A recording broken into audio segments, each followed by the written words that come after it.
Two old guys that ain't taking their crap no more. You're listening to Earl and George. Welcome in, everybody, to another episode of Earl and George, the weekly wrap-up show. We talk about all the stupid things going on around the country from a political stand. My name is George. And I'm Earl.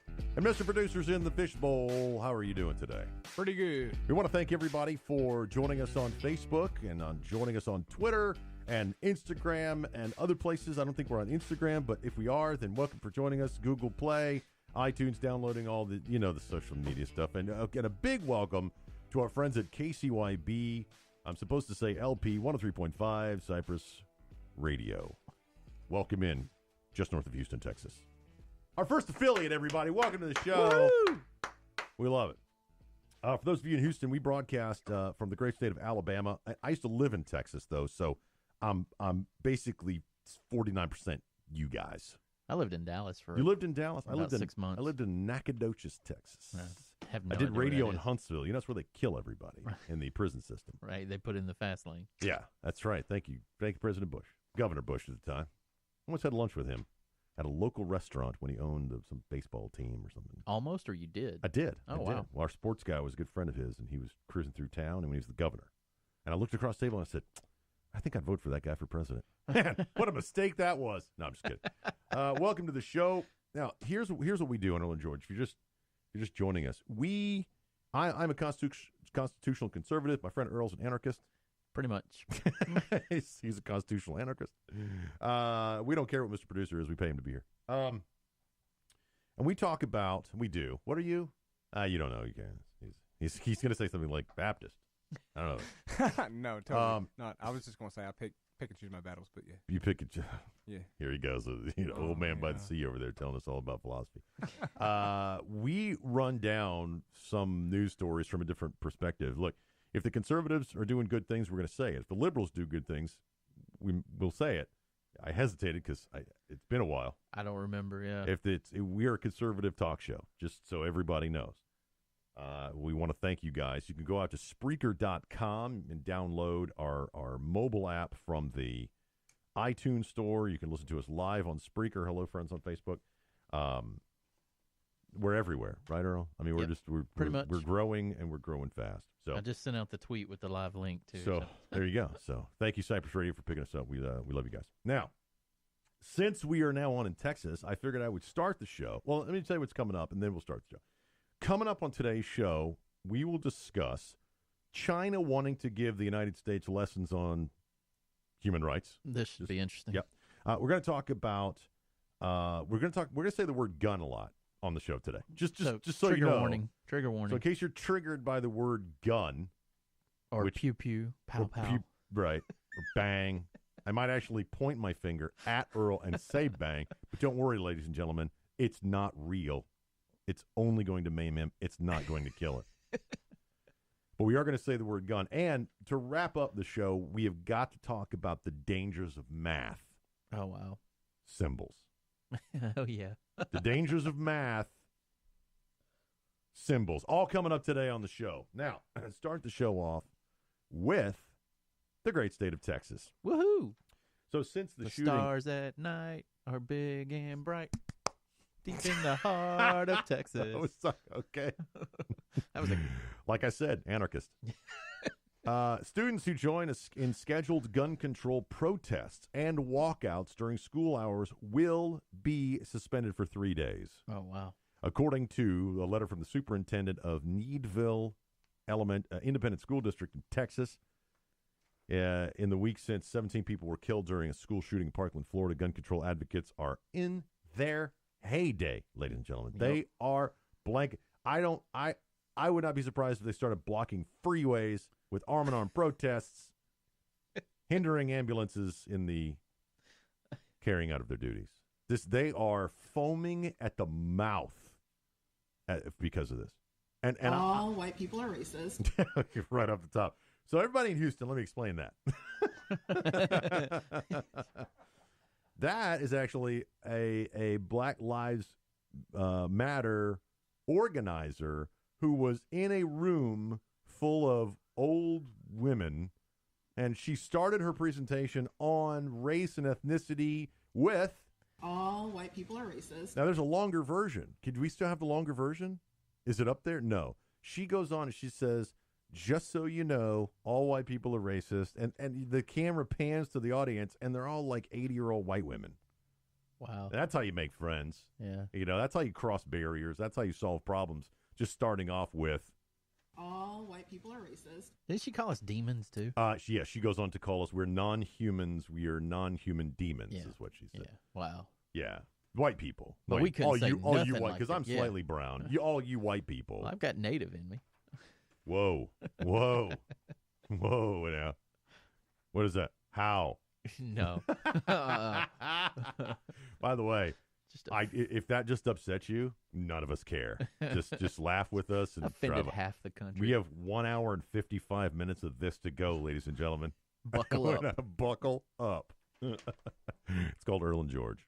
Complaints can be sent to Mr. Producer, care of MrProducer.com. I just made that up. So let's see. Gun control advocates going crazy across the country because they're protesting guns, believing that it's going to end school violence. Next week on the show, we'll be joined by Representative Will Ainsworth.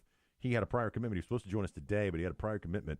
He has proposed in the state of Alabama,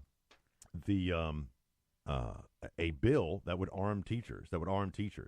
And he was lambasted on the floor of the of Montgomery House. I'm sure there are other well-reasoned politicians at the state level around the country that are thinking to themselves, well, we armed pilots after 9/11, right, and that seemed to work. We also made doors that you couldn't kick in, and that seemed to work. We already have some of those in our schools, and that seems to work. The next logical step is allow the teacher to defend themselves. Will Ainsworth, I want to herald him for coming forth, and he knew it was coming. He knew he was going to get blasted for it. I've sent it to my local senator. I had a conversation with Senator, listen to last week's show. I'm not going to rehash that about it. And I get the same old nonsense. Hire more police officers. We don't want more guns in school. What do you think hiring more police officers does? So this morning I was thinking to myself, why don't we put police stations in the schools? Substations. Yeah. Why don't we put police annexes or county sheriff annexes, if you have such a thing, or parish police or whatever you have? Go ahead. I don't think that's not the worst idea in the world, to be honest with you, because I think you just paid me a roundabout double negative compliment. Did you? It's a good idea. You just paid me a double negative? Yeah, probably. I don't not think that's a great compliment you just put in there. Well, like I said, but seriously, there's more than just gun stuff. There's a bunch of drugs and stuff in school anyway, so I think that's actually a pretty good idea. Exactly. And they put them at malls, so why not at schools? We have strip centers with police annexes in them. And I'm not talking about taking people to jail. I'm simply saying, you still have a jail, city jail, county jail, what have you. But if we have to have an office for the police officers or sheriff's deputies to work out of, why don't we put them in the school? If the gun nuts are out there screaming about more guns in school, yes, putting police officers in the schools, add more guns. We understand that. But that's what they want. They want more police officers in the schools. Make them work there. And also that would cut down the response time to 0. Look at a little stink bug friend right there on the mic stand saying hello. I murdered one of his buddies yesterday, and he's here to enact revenge on me. There he is. No, you can't see us on the video. It's fine. We will be having video once our identities have been revealed. Yeah. We're still in security mode. But I'm waiting. I want to talk to Representative Ainsworth about it because we could add that to, you ready? The Defense of Our Schools Act, hashtag DOSA, which Earl and I came up with. Armed teachers, trained teachers, save lives. That's basically what it is. Voluntary arming of teachers. I would rather arm teachers than put cops there, but that's the anarchist in me. Well, I'm a constitutional conservative. That's the constitutional conservative in you. I would rather not depend on the police because they've already shown how they failed in this particular Exactly. act. We're going to be talking about that. The 6 ways, at least I've got here somewhere. I lost my story. The 6 ways that the local police in Florida absolutely botched that. They failed it. Didn't you say that there were several officers outside the school just have their guns drawn, looking at the school, going, "Man, I'm glad I'm not in there." That was reported by CNN, which is why I was like, "Wow," because if you hear it from like the Daily Wire or whatever, people are going to say, "Oh, that's right wing. They're just trying to bash them." But CNN actually broke that story that there were 3 Broward County Sheriff officers plus the school resource officer. We're going to get there. Don't overshoot the target. Away, yeah. Don't overshoot the target. Watch out. Triggered gun reference there. Needville Superintendent Curtis Rhodes sent a following message to parents and students. The Needville, I'm going to say Needsville. The Needville ISD is very sensitive to violence in schools, including the recent incident in Florida, as are we all. Anytime an individual deliberately chooses to harm others, we are sensitive and compassionate to those impacted. There's a movement, Airfingers quote, attempting to stage walkouts, disruptions of the school through social media and or media outlets. Please be advised that the Needville ISD will not allow student demonstration during school. He ends it by saying, where is it? You came for an education, not, where is it? Dang, where is that? Dang, I've lost it. Oh, no. Oh, no. That's my line. He says you're here. No. He says you're here for an education, not a political protest. That's the last line. You're here for an education. You think I'd be able to find the last line faster than that? You're here for an education and not a political protest. Well done, Superintendent Rhodes of the Needville ISD. Now, which is south of Sugar Land. That's the only big city I can find next to it. We have talked about this with the Defense of Our Schools Act. Now, I have had basically a week's worth of arguments about this, and I have no problem debating people because I'm rock solid in my belief that arming teachers on a voluntary basis and training them well with their weapons in a defensive stance is the way to go. And when we come back, we're going to dig into that a little bit more. There was a poll done by MSNBC that we were going to dig into. A shocking poll. Shocking. A shocker of a poll. Dare I say it was a shot in the dark. You're listening to Earl and George. Again, Houston, Cypress. Thank you guys for joining us all around the country. We have listeners in Alaska, from sea to shining sea, and now in the beautiful town of Cypress, Texas. Thank you so much for joining us. It's Earl and George. We'll be right back.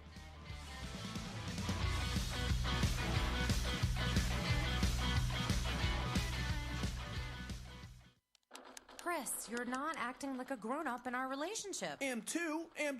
There's your comic book collection, the race car bed. I'm young at heart, but I put money into my 401k every paycheck. I'm taking control over my financial life, and that feels pretty grown-up to me. Put away a few bucks, feel like $1 million. For free ideas and easy ways to save, go to feedthepig.org. That's feedthepig.org. Are those footy pajamas? This message brought to you by the American Institute of Certified Public Accountants and the Ad Council. Hi, Mom. Is Claire's birthday party today? Me again, Mom. Where did I put my history book? Hi. Sorry, forgot one last thing. Sometimes it's hard to concentrate. At school, I start looking out the window, and then I forget what I was supposed to be thinking about. I know it seems like I don't care, but I do. It's just difficult for me. Love you, Mom. Bye. Join parents and experts at understood.org, a free online resource about learning and attention issues to help your child thrive. Brought to you by understood.org and the Ad Council. Mama always said that if you keep playing with it, it'll fall off. You're listening to Earl and George. Mama was always right. Just ask her. Not about that, though. Welcome back to Earl and George. The only political show that you really need to listen to. The big guys have it covered during the week, and they do a fairly good job. This is really the show that you need to pay attention to. So tell your friends and tell your neighbors. It's earlandgeorge.com. And if you go out to our website, I believe there's a way for you to spend a bunch of money on it, but I don't think we actually have anything to sell. So just buy some carbon footprints from us, some carbon credits or whatever from us, and you'll be a happy liberal. Dude. Anyway, okay. So I found this story. Revolutionary War reenactment canceled over local gun laws. Local anti-gun laws have forced California's Elk Grove Historical Society to cancel its annual Revolutionary War reenactment. Well, of course, it's California. Mr. Producer, can you want to wager a guess since you're from California? And I guess not. What kind of guess? What do you want? What Why do you think the local Revolutionary War reenactment was canceled over local gun laws in California's the Elk Grove history? Cows. I just said local gun laws. You're way off. Because guns are bad, okay? They kill cows. Guns are bad. Elk Grove. Oh, I love this one. KOVR TV reported Monday, listen to this language, trigger warning, that officials in Elk Grove shot down the Historical Society's two-day revolution. Let me repeat that. Shot down the Historical Society. Thank you for the sound effects. Two-day Revolutionary War event said the local gun laws were to blame. According to that news agency, the reenactment, which the society expected several thousand visitors to attend, was set to include firing black powder muskets. But officials told the group that using such props was against local code of discharging any, remember that specific thing in law? Right. Remember that law-specific thing we talked about? How laws can't be vague? That seems pretty vague. Any firearm. Yeah. Jim, facilities manager at the group of presidents of Elks Lodge names. I'm just kind of skipping the quote. Jim said, "There's no firing guns in the park." This is how Jim sounds. And, so he's from New York now. But there's exceptions for I'm messing up my own quote. There's no firing guns in the park, Jim said. But there's exceptions for each one of the ordinances. Quote, they actually asked if we could use wooden sticks. Wow. And say bang. Seriously? It's in the article? Wow. Guys, this is the quote. Quote, they actually asked if we could use wooden sticks, and can you see 12 men in full regalia and another 12 charging them with wooden sticks saying bang, bang, end quote. Bang, bang, bang, bang. Bang. You're dead. Bang. I totally shot you. This is like 2 years. This is like when we were like 6. Right? Bang. I totally shot you. No, you didn't. I ducked. Bang. Bang. Way to go, California. Way to totally destroy the history of Revolutionary War reenactment. You know, I think I'm okay with them seceding. Bang. Well, how are they going to secede? I'm just saying. Shoot us bang, bang with wooden sticks? Jim says he plans to attempt to change the ordinance, preventing the show from continuing as is. What show? You're a bunch of guys dressed in Revolutionary War garb, red coats, shall we say. Bang. Do they say bang in a British accent? Bang. Bang, sir. I have shot you with my wooden stick. Oh, no. Oh, no. Dear. Oh, no. Stewie. Bang. Bang, bang. Bend down here, mother, so I can thrash you. This time the British will totally win. I really hate They would have won if California was involved. If it was modern California. Here's the deal. Here's the deal. You know what? We just don't abide stupid. Right. It's just stupid. And I'm sure they've been doing it for a while. Why now is it all of a sudden in fact, a problem? I wrote a note earlier today. It was on one of these articles. It was just something about it was stupid.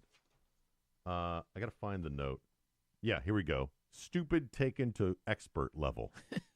Weapon of mass destruction level stupid. Use wooden sticks for a Revolutionary War reenactment. Unbelievable. Yep. Now, how could the Parkland shooting have been prevented? This is a serious question. We make a lot of light on the show, but how could that have been prevented? Look, we have tried more resource officers. We have tried barring the doors. We have tried tougher gun laws, ladies. We have tried tougher gun laws. Now we're knee-jerk reactioning our way to more strict gun laws. I have people say to me, George, why do you need a firearm? And I said, Bill, why do I need to demonstrate a need to exercise a constitutional right? Since when does that happen? Because if that's the case, why do you need to speak your mind? Right.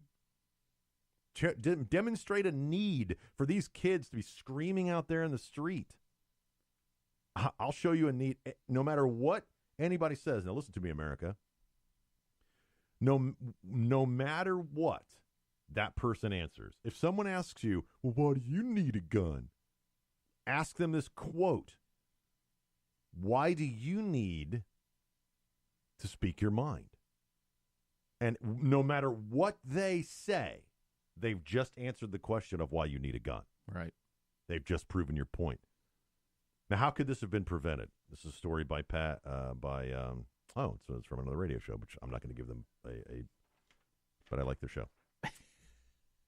An armed officer, and earlier you say it's 4. Yeah, it was 4. It was 4 Broward County sheriffs. Stood by at the Parkland, Florida school shooting and did nothing while 17 people were slaughtered, reported Broward County Sheriff Scott Israel on Thursday. This is not us, folks. Right. This is the Broward. This is the county sheriff. The top law enforcement in that county. How can you stand in front of a camera and say, we had an armed officer on the scene and did nothing? Isn't that kind of your job? Yeah. Doesn't that negate all of the people saying you don't need a gun because you can just call the cops? Who coincidentally retired like 15 minutes before the sheriff came out. And Sure he did. Deputy Scott Peterson resigned after a surveillance video surfaced, which showed him standing outside Marjorie Stoneman Douglas High School for nearly 4 minutes during the 6-minute massacre. This is just the latest in a growing list of failures and missed signs that could have stopped the school shooter. It's the NRA's fault, though. Yep. It's completely. The NRA. Boycott the NRA. Hopefully that was loud enough for you to hear me in Cyprus. Not the FOP, but anyway, I digress. Here's what we've learned. Miami Herald reported that the Broward County Sheriff's Office was tipped off in November. Yep.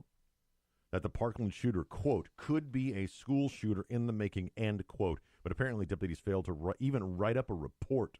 Yeah, see, that's the whole thing that I had a question about. He never got adjudicated. The cops were called to his house a number of times, and he was never adjudicated. And 39 times. Right. Let's be specific. And most of them were for what would be called domestic violence because it was a domestic incident. They should have taken him to jail, and that would have stopped him from getting a gun. Here's another one. 2 weeks prior to that tip being called in, a relative of the shooter told police, quote, they should seize his weapons, end quote. That's, I mean, clear enough for you? I mean, if somebody in my family says, hey, I believe you need to go, at least do an investigation. Right. Don't necessarily go and seize the weapons because you don't have, authority. You don't have the authority to do it. But at least do an investigation like, hey, let's go see if this guy is mentally capable of owning these firearms. Right. Well, supposedly they ask 3 questions to determine your mental stability. What is your request? What is your favorite color? they always ask if you know who the president is, what the year is, and what the current month is. And those are the 3 questions if cops determine if you're off your rocker or not. Barack Obama, 2012. Favorite color's blue. What was the 3rd question? What month it is. 2 years earlier, a deputy investigated a report that the shooter, quote, planned to shoot up the school, end quote. The information was sent to the school's resource officer, but no action was followed. The FBI was warned twice specifically about this person. According to a CNN report, Broward County Sheriff deputies were called to the home, like you said, 39 times in the last 8 years. Nothing was done. Now we know that an armed officer stood by and during the shooting and did nothing, and apparently now it's 4. Yeah, it's a total of 4. What could have stopped this? Perhaps police doing their jobs. Perhaps a police annex in the school, which if he was standing there, right? Apparently, was there an armed teacher there too? Something like that. No, okay. I don't think so. Who runs into the school? The coach. Yep. Why was the coach not armed? Oh, that's right. Gun-free school zone. Yeah, that's what we talked about last week. Had he been armed, he probably would have been able to stop the guy. So let's talk about our proposal last week, Defense of Our Schools Act. If you are a politician and you are of the mindset that you want more officers in schools, you want more resource officers, because that's the line of bullcrap that it was given to me last week by one of our local senators. Oh, George, we want more resource officers. That's what the police say. Of course the police want more officers. It's just more money. Gives them a bigger budget. Yep. Now, I'm not saying anything against local law enforcement. I love local law enforcement. I have many, many friends in local law enforcement. I respect what they do. And when they pull me over to give me a ticket because I'm driving too fast, which I've been known to do once or twice, never mind. They're nice, and I'm nice to them, and we know each other, and that's fine. But guys, you're asking the police officer to run in there, stop a shooting, armed. Then you're expecting these teachers to stand in their classrooms, barricaded or not, and give up their lives for your kids? But you won't arm them. Since when do you lose your constitutional right based on your job? That's one question. Number 2, since when do parents respect teachers? Since when do parents? Because I've seen video after video after video of these entitled, spoiled kids screaming at teachers. And the teacher has no recourse. Right. They're violent. They're throwing things around the classroom. They're up in the teacher's face, screaming at them. And if that teacher was to haul off and knock that kid on his butt, the teacher would be in the principal's office with the kid's parents like, how dare you lay your hand on my child? Lose her job, probably go to jail. That's not how it was when I was a kid. You always went to the principal office, and they had the good old paddle with a couple holes in it. This is why I couldn't be a teacher, because I'd haul off and break a jaw. I just couldn't do it. There'd be like a bunch of kids sitting there with eye packs on their faces. Y'all going to listen to me now? I couldn't be a teacher. I couldn't do it. I know I can't control not that I beat my children, but I'm just saying, if you're in my face screaming, right, you're going to back off whether you want to or not. I will back up a couple of steps, and then I don't back up anymore. Try to diffuse the situation. When it's time to escalate, it's time to escalate. But look, you expect all of this stuff from the teachers? You expect them to teach your kids, to feed your kids, to house your kids, to discipline your kids, to give your kids a moral upbringing? Because where are you? You expect them to stand up and give their lives for your kids. But oh no, we certainly can't give them the tools to defend your kids. Van Jones actually said that if we gave teachers guns, that more Latinos and African Americans would be shot. He guaranteed it. Well, let's see what the viewers of MSNBC have to say when we come back. It's Earl and George. Thanks for listening across the country. Go out to our Facebook page, like and share Earl and George. And I don't know, we'll give you something. I don't know what, I don't know when, I don't know why. I totally made that up. We probably aren't going to give you anything. Like the page anyway. It's Earl and George. We'll be right back.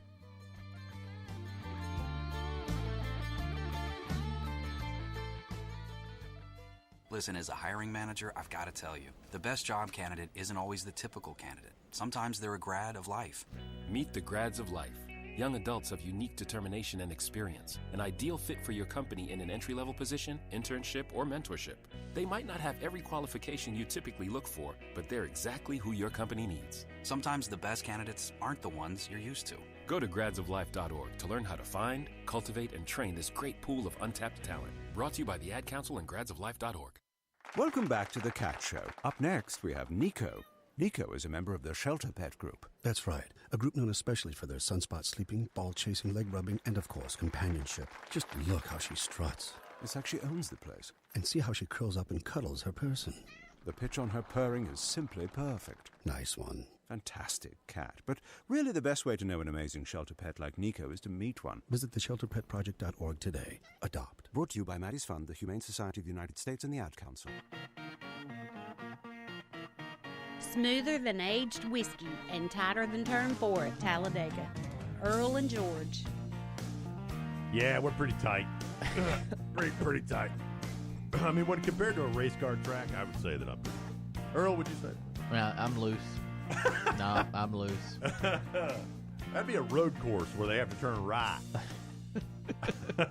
Welcome back to Earl and George. You know, MSNBC, you'd think that MSNBC would put out a poll, and I cringed. When it came across my desk, I said, oh, my gosh, here we go. Yeah, you didn't really want to look at it at first. It says MSNBC. All I think of Rachel Maddow. I wearing tampons. Now, look, listen, there's an open not her. It was Camilla, Melissa Harris, Perry, whatever.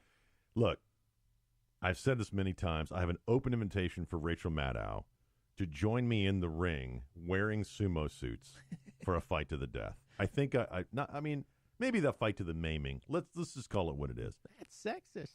But if I could get that angry little boy in a sumo suit, wow. I think I could take him. All white people are racist. So MSNBC puts out this poll. If that's not going to get her attention, I don't know what is. It'll get somebody's attention. I mean, attention. seriously. We're trying. I mean. Oh, I got it. I think I could take it. This is how you get their attention. Go ahead. You get a bunch of people together. Uh-huh. New York hates you. Exactly. Those are the Russians. Russian bots. So MSNBC puts out this poll. By the way, people in Houston are like, what are we listening to? What is this? It's only the greatest. Anyway, MSNBC puts out this poll. And the question was, do you believe that arming teachers will protect your children? Wow. Not a slanted question, just an honest question. Straight up question. Yes or no Yes answer. or no. Do you think arming teachers will protect your children was the question. Now, Mr. Producer, we're going to go around the room. Mr. Producer, what do you think the results came back from the left-leaning MSNBC? That it was going to be a bad thing.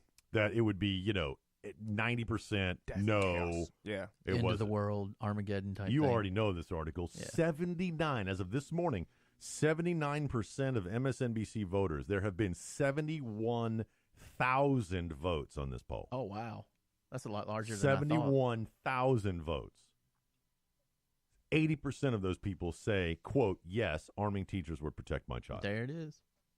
But nobody's going to listen to the American people. Now, wait a minute. 80% of MSNBC viewers. Right. That's my mom. Right. I would never expect that to happen unless nobody's watching Fox for some reason. They all went, oh, I'm voting in this. It just doesn't make any sense to me. Right. And I got to give them credit. I mean, I hate to give MSNBC credit, but they asked an actual question in their polling, and they got a response. You know that they're cringing now going, God, we should have reworded that. Yep. Yeah. Like, are you stupid enough to think arms? I mean, whatever it is, 80%, 79% of the 71,000 respondents on MSNBC. I'm stunned and shocked. However, thankfully, CNN put together a town hall with Senator Marco Rubio. You know, I want to slap him. Now, when you think about honest and fair reporting, CNN's just right up there. Right there. Just yep, right that's up there who I at go the top. to. It's my go-to source. So when you put a bunch of people in a room, a dark room, you lower the lights. Set the mood. You set the mood. You put the cameras on there. You get the senator in the middle of this town hall debate. You give him a microphone, and you just unleash the anti-gun rage. You'd think that'd be a fair thing, right? Yeah. However, a father whose daughter survived the shooting at Stoneman Douglas High School in Parkland, Florida, told Fox News' Laura Ingraham that CNN was pushing its agenda. Oh, wow. Yeah, go figure. Who would have thought? Yeah. Andrew Klein and his daughter, Andrea. If you were named Andrew, would you name your daughter Andrea? That's very George Foreman to me. You know, it's way too George Foreman. Yeah, all of his kids are George. Yeah. I believe he has 3 daughters. They're all named Yep. George. Andrew Klein and his daughter Andrea were interviewed on Thursday. During the interview, Ingram pointed out that Andrew Klein was, quote, quote, most of the students and audience members on Wednesday night's CNN town hall event about the school shooting and gun control were of one mind, quote, what to do, namely to ban certain weapons, to trash the NRA, to be really disrespectful to Mr. Rubio, and nasty things being said to Dana Loesch, end quote. Yeah. Quote, there was no diversity of opinion among either the students or anyone else, end quote. He alleged that a CNN producer contacted him while trying to find people who would, quote, espouse a certain narrative which was taking the tragedy and turning it into a policy debate, end quote. No. Say it's not so. Where's Rahm Emanuel when you need him? Right? This is the kind of tragedy that he would say, never let a tragedy go to waste. Yep. Isn't he the mayor of Chicago now? Yes, he is. This is exactly what they wanted. I hate to say it, America. None of us want our kids shot up in schools, but all of a sudden, the Mueller investigation looked stupid. Yep. It's just nonsense. They're talking about Fusion GPS. They're talking about all this other stuff, and boom. Now all of a sudden, it's protests against the NRA. This is Donald Trump's fault. There's boycotts. Bill Clinton didn't get blamed for Columbine. Obama didn't get blamed for the school up in Connecticut. Or the gay nightclub shooting. All of a sudden, it's Trump's fault. I mean, when you think about it, now there's this, boycott the NRA thing going around, hashtag, what is it? Yeah. Hashtag boycott NRA. And all the people are cutting off business ties with the NRA. Cutting AR-15s in half and all kinds of nonsense. Which is illegal for those of you listening. Yes, don't do that. I had a friend of mine, he said he took the upper receiver off of his lower receiver of his AR-15. For those of you that don't know, you can actually separate an AR-15 into 2 pieces. It's called an upper receiver and a lower receiver. Right. He put it on his bed with a bolt cutter, right? And then he said, hey, for those of you just that want to, send me your rifles, and I will cut them in half exactly the way I did mine. Oh, wow. I hope he gets thousands. I hope he gets thousands. People are just going to back the truck up of AR-15s, just shower them in. Yeah.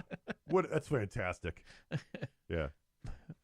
But the CNN thing too. There was a junior ROTC kid that stomped out of the debate, and they asked him why he was leaving, and he said, "They asked me to come with my own questions." And when they came to me and told me it was time for me to ask my question, they gave me the questions they wanted me to ask. Wow. And he said I wasn't going to be a part of that. So he left. And that was actually the local news caught him leaving the town debate. But the way they treated Marco Rubio and the NRA lady was completely disrespectful. Dana Loesch. Yeah, Dana I can Loesch. never pronounce her last name. But Marco Rubio saying he wanted to limit magazines. I'm like, really? It didn't help in Vegas? None of that works, guys. None of that works. I mean, what are we going to do? Are we going to look at the kind of shoes the guy was wearing and say, well, Nike Airs, that's a sign, that's a symbol. We got to ban Nike Airs because the last school shooter had he was wearing Nike Airs. What kind of bag did he use to carry the guns? How did he get there? What car did he use? It was an Uber. Oh, my gosh. Boycott Uber. Right. Hashtag boycott Uber. Killers use Uber. Well, that's how ridiculous. Isn't that how stupid it sounds? Yeah, might as well.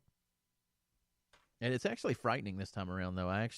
There are more conservatives than I ever thought that would be in favor of doing stricter background checks and stuff, and I can't believe it. The more this happens, the more we are focused on the wrong things. If we focused on actually building defended schools, like the president said, not some pie in the sky. By the way, he totally got that from us. Yeah, he said not to make it a soft target. He totally got that from us. Almost word for word what we said. I think he's following me on Facebook. Thank you, Mr. President. Thank you, Mr. President. Oh, and then he puts out this tweet. He puts out like 4 or 5 tweets in a row, right? 140 characters, and he needed 600. and of course, they're going to grab the last thing he says, and they go, oh, well, there's this guy and that guy, blah, blah, blah. And forget the other 14 tweets that made up the entire thought. They're just going to pull the one and do that. Yep. I don't want him changing the age to buy of course a gun, not. though, because I think that's ridiculous. It doesn't do anything. It doesn't do anything. When we come back, we're going to continue this conversation. If you'd like to join us, 800-684-9925. 1-800-684-9925. Hashtag boycott Uber. Hashtag boycott Nike. Hashtag boycott cars. Hashtag boycott Reebok. Maybe it was a Reebok bag. I don't know. Nike. We want to just spread around the boycotts. Make sure that we're equally boycotting. Yeah, there you go. We Equal don't opportunity boycotters. Coming up later in the show, the danger of math symbols. And did you see Black Panther? No. I haven't seen it yet. Have you seen it yet, Mr. Producer? Apparently a fantastic movie. It's not diverse enough. Oh, wow. We'll talk about that and more when we come back. It's Earl and George, Age Conservative Talk. Don't go anywhere.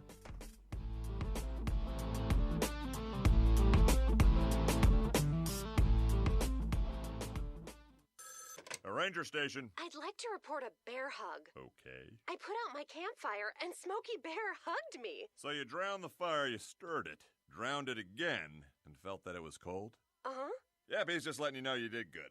Bear hug from Smokey Bear. Status update. I'm gonna let you go now. There are many ways to start a fire, but one sure way to put it out. Learn how you can do your part at SmokeyBear.com. Sponsored by the U.S. Forest Service Ad Council and your state forester. I'm Paul George of the Indiana Pacers. When I was 6, my days were spent playing basketball. When I was 6, my dream was to make it to the NBA. When I was 6, my mom had a stroke. So I want you to learn to spot a stroke fast. F-A-S-T. F, face drooping. A, arm weakness. S, speech difficulty. T, time to call 911. I'm Paul George. Spot a stroke fast. Visit strokeassociation.org. Brought to you by the American Stroke Association and the Ad Council. Mama always said God made dirt and dirt don't hurt. You're listening to Earl and George. By the way, George is the cute one. Doggone right. He just layers them all together, doesn't he? Welcome back to Earl and George. She was paid to say that, by the way. She said it for free because she loves me. Look, we are not lawyers, okay? We are not smart guys. We're just two radio guys. We love politics. We consume it at a different way. And we're going to call out stupid wherever we see it. Indeed. And America, dropping your kids off at a defenseless school seems kind of stupid to me. Yep. You ever notice why these deranged killers don't attack prisons and police stations? You ever wonder why these people don't go after military schools? You ever wonder why banks have armed guards? You ever wonder why malls have annexes where the police hang out? Because they can lower it's a high crime area, it's lower, they can protect the merchandise. We care more about our money than we do our children in America. Well, the Rothschilds do. I mean, it just doesn't make any sense to me. No, it doesn't. And yet, when you ask somebody, well, how do you want to protect a school? You ask, I can guarantee you right now, I could probably get my county sheriff on the phone right now and ask him, Sheriff, how would you protect our local high schools? He would say, hire more police officers. And then you say, well, what about arming teachers? And his response will probably be, and I can't speak for him, but it's more than likely going to be, we don't want more guns in schools. You just said hire more police officers. But because they're somehow better than the average citizen with a gun. It boggles my mind. Now, last week we came up with the Defense of Our Schools Act. DOSA. Hashtag DOSA. It rolls off the tongue. It was much better than the one we came up with, which was like Grubluglipsen. Hashtag DOSA, Defense of Our Schools Act. Look, all we're saying is that if we allow teachers to exercise their Second Amendment right, we're not forcing them to do it. We're not mandating that teachers carry firearms. We're saying that if they would like to enhance the defense of their classroom, then we should allow them to do that. Now, it's a program that makes them a proactive participant with the school administration, with law enforcement. Law enforcement can train them. I guarantee you I can find businesses that are like-minded enough to support such training. The next question is, well, how much would that cost? A lot less than resource officers. Yep. I'm not saying these teachers are going to go Dirty Harry in the hallways, because that's the next thing they say. Well, you're just going to shoot a bunch of kids. No, they go into lockdown. The kids go into lockdown mode. The doors are shut. They bolt the doors. If they want to, they can voluntarily arm themselves. You can have it either concealed on their bodies or in a biometric weapon lock soldered to the desk. There's no way somebody's going to get in there unless they had hours and hours and hours to chisel their way through the box or steal the stupid desk. Right. Kids are going to get their guns. Really?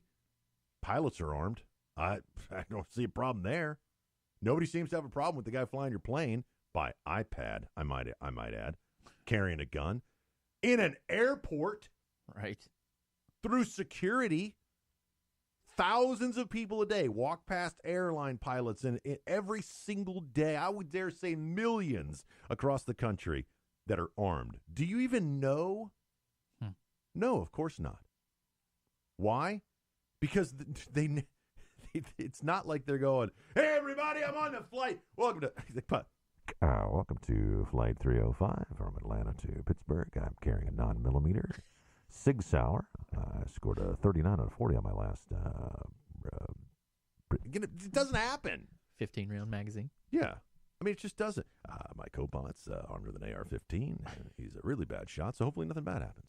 It just doesn't happen. But yet when you say armed schools, people look at you like you got a third arm growing out of your forehead. Like you have antenna. Antenna man. All we're saying is if you if you give them the ability to voluntarily arm themselves as a defense mechanism, as a tool of defense for the classroom that is already in lockdown, it is the most low impact, possibly the highest yield result.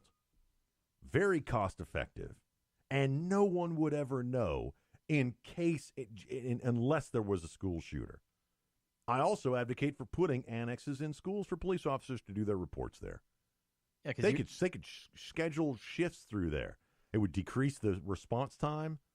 You would be an active participant with the school in defense of the school. You put a sign out front. Hey, the senator last week, there's a sign out in front of the school in Texas, and it says, hey, we are armed and we will defend our kids and da-da-da-da. And he actually asked me, he goes, well, George, you think that's a deterrent? And I said, do you think the ADT sign in your yard's a deterrent for a burglar?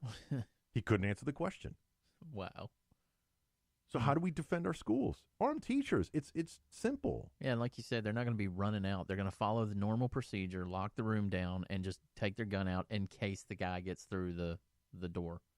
And we can put bulletproof doors on there. Yeah. I think most of the schools already have bulletproof doors. Well, they said the reason that there weren't more casualties was because the kid tried to blow out the windows, and because it was in Florida, they had hurricane windows, which were damn near ballistic windows. Right. And he couldn't shoot down at the people. I watched some video about this $400,000 security system in the school that blew smoke into the it's Indiana. I saw that too. It was in Indiana somewhere. Did you see what the kids did when they went into lockdown mode? Did you pay attention to what was happening? No.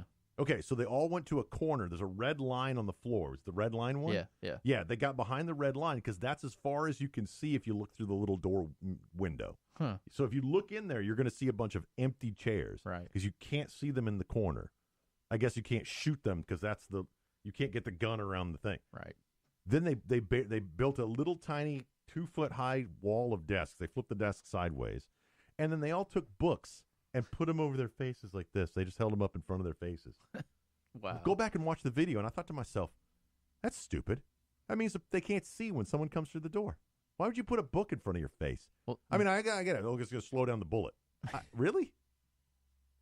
That's like, That's like those YouTubers. Next time you get in your car, I want you to put a book in front of your face and see how safe that is. And it's just it's idiotic. Who told them to do that?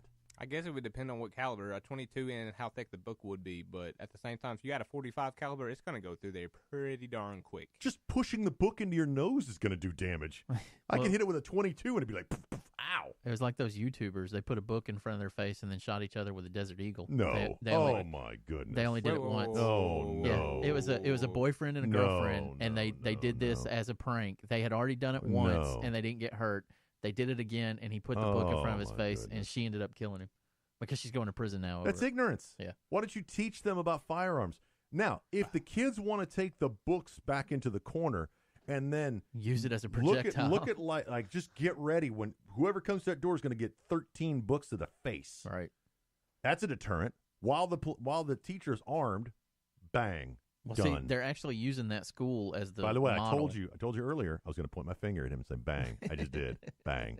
They're using Are that you okay? school as yes, I am. Okay. It grazed me.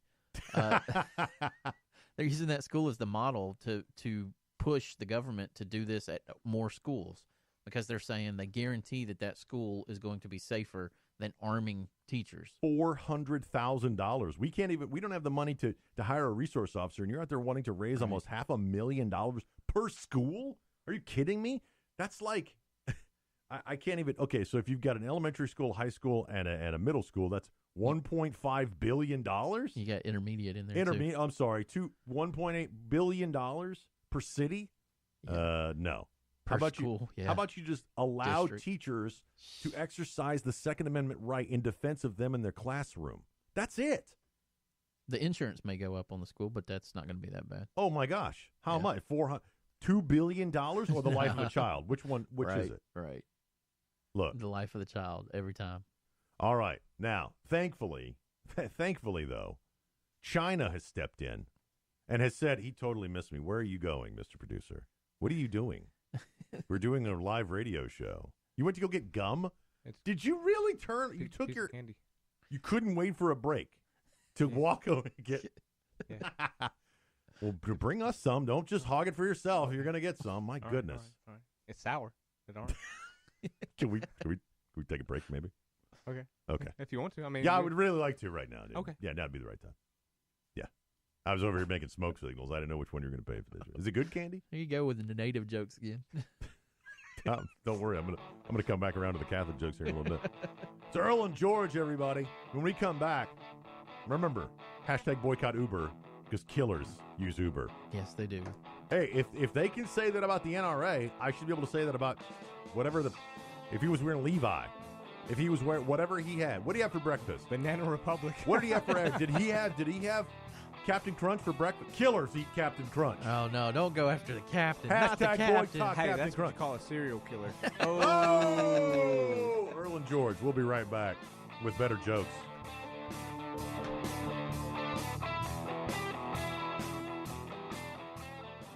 This message is for all of you sitting in the passenger seat. And apologies if it gets a little uncomfortable, but how does it feel to be at the mercy of someone who thinks a random text is more important than your life? Someone who takes their eyes off the road while speeding along in a 3-ton hunk of steel. Freaky, right? Well, why not just ask them to stop? Or better yet, volunteer to text for them. It might be a little awkward, but believe me, you'll live. Learn more at StopTextStopWrecks.org. Brought to you by the Ad Council and the National Highway Traffic Safety Administration. This is Mario Andretti. You know me as a race car driver, but I'm also a Meals on Wheels volunteer. I've raced against the sport's biggest personalities, but I've never met more vibrant, amazing people than the seniors served by Meals on Wheels. You can make a difference by dropping off a hot meal and saying a quick hello. So, America, let's do lunch. Volunteer your lunch break at americaletsdolunch.org. This message brought to you by Meals on Wheels America and the Ad Council. Mama always said God made dirt and dirt don't hurt. You're listening to Earl and George. So we're talking about how to defend schools, and and it's a serious subject. None of us want our kids. Look, I don't have any kids in school. Mine are homeschooled. I mean, I have kids in college. It's bad enough that colleges disarm our kids. Well, we changed that though here locally. We better have. Yeah, we I have changed 3 daughters and 2.5 daughters and 2.5. I have 1 and 1/8 daughter in college. Well, it's a long story. I thought about getting them a taser. They said, well, they won't let you carry a firearm. And my daughters are proficient with firearms. You know why they shouldn't carry tasers though? Because women have usually they have purses, handbags, and they've got makeup and other stuff in there. And when they're shoot themselves in the face, they'll end up tasing themselves while they're looking for the taser. Yeah, that's why you put it in a special pocket, and it has a little thing on there. You have to break. Right, you have to break the trigger in order for it to work. Yeah, you're military, so you know how to get around that. But the average woman typically throws it in her purse, and they don't really think. I like how he stuff says like that. woman. Woman. He says the average woman. Average woman. I thought it was woman, like woman. I don't say Surrey right either. Can't. Where's that come from? Can't. I don't know. The word is can't. CAN''T. Yeah, my wife tells me I say will and will the same too. Wait, what? Will, like your and wheel. And wheel. Yeah, so I have to put the emphasis on the H now. He's over here talking about the wheels of my car. Yep, a wheel on your car and a last will and testimony. Can't. Welcome back to Earl and George, everybody. The thing about defendable schools, it's important to us, even though neither one of us have kids in public school. I assume your kids don't go to public school. Yeah, they're homeschooled. Mine were homeschooled, too, and they're, believe it or not, in college. 1 and 1/8 of them are.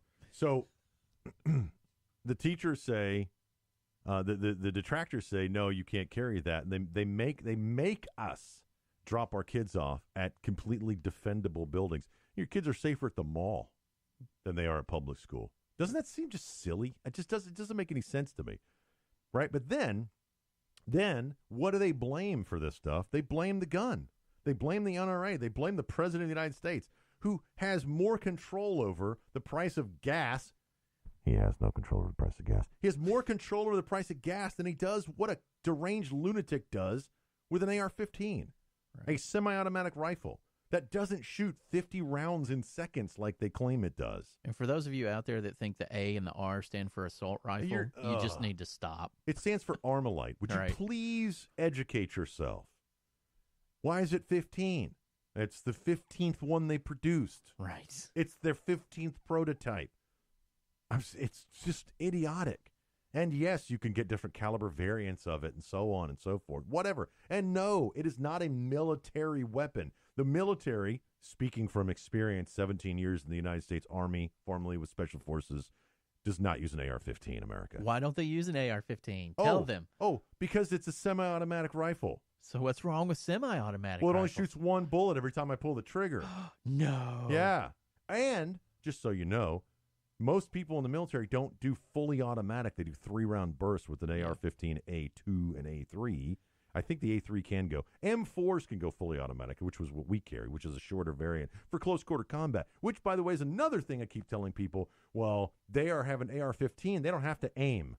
Right. You've never fired an AR-15. They think you just pull the trigger and look at your target and the bullet goes there. They've been watching way too many movies. Right. Y'all think an AR-15's bad. Wait till you see an AR-670-1. Oh, my gosh. By the way, that's a piece of paper. That's a regulation. Yeah, that's funny. Anyway, everybody in the Army went, ugh.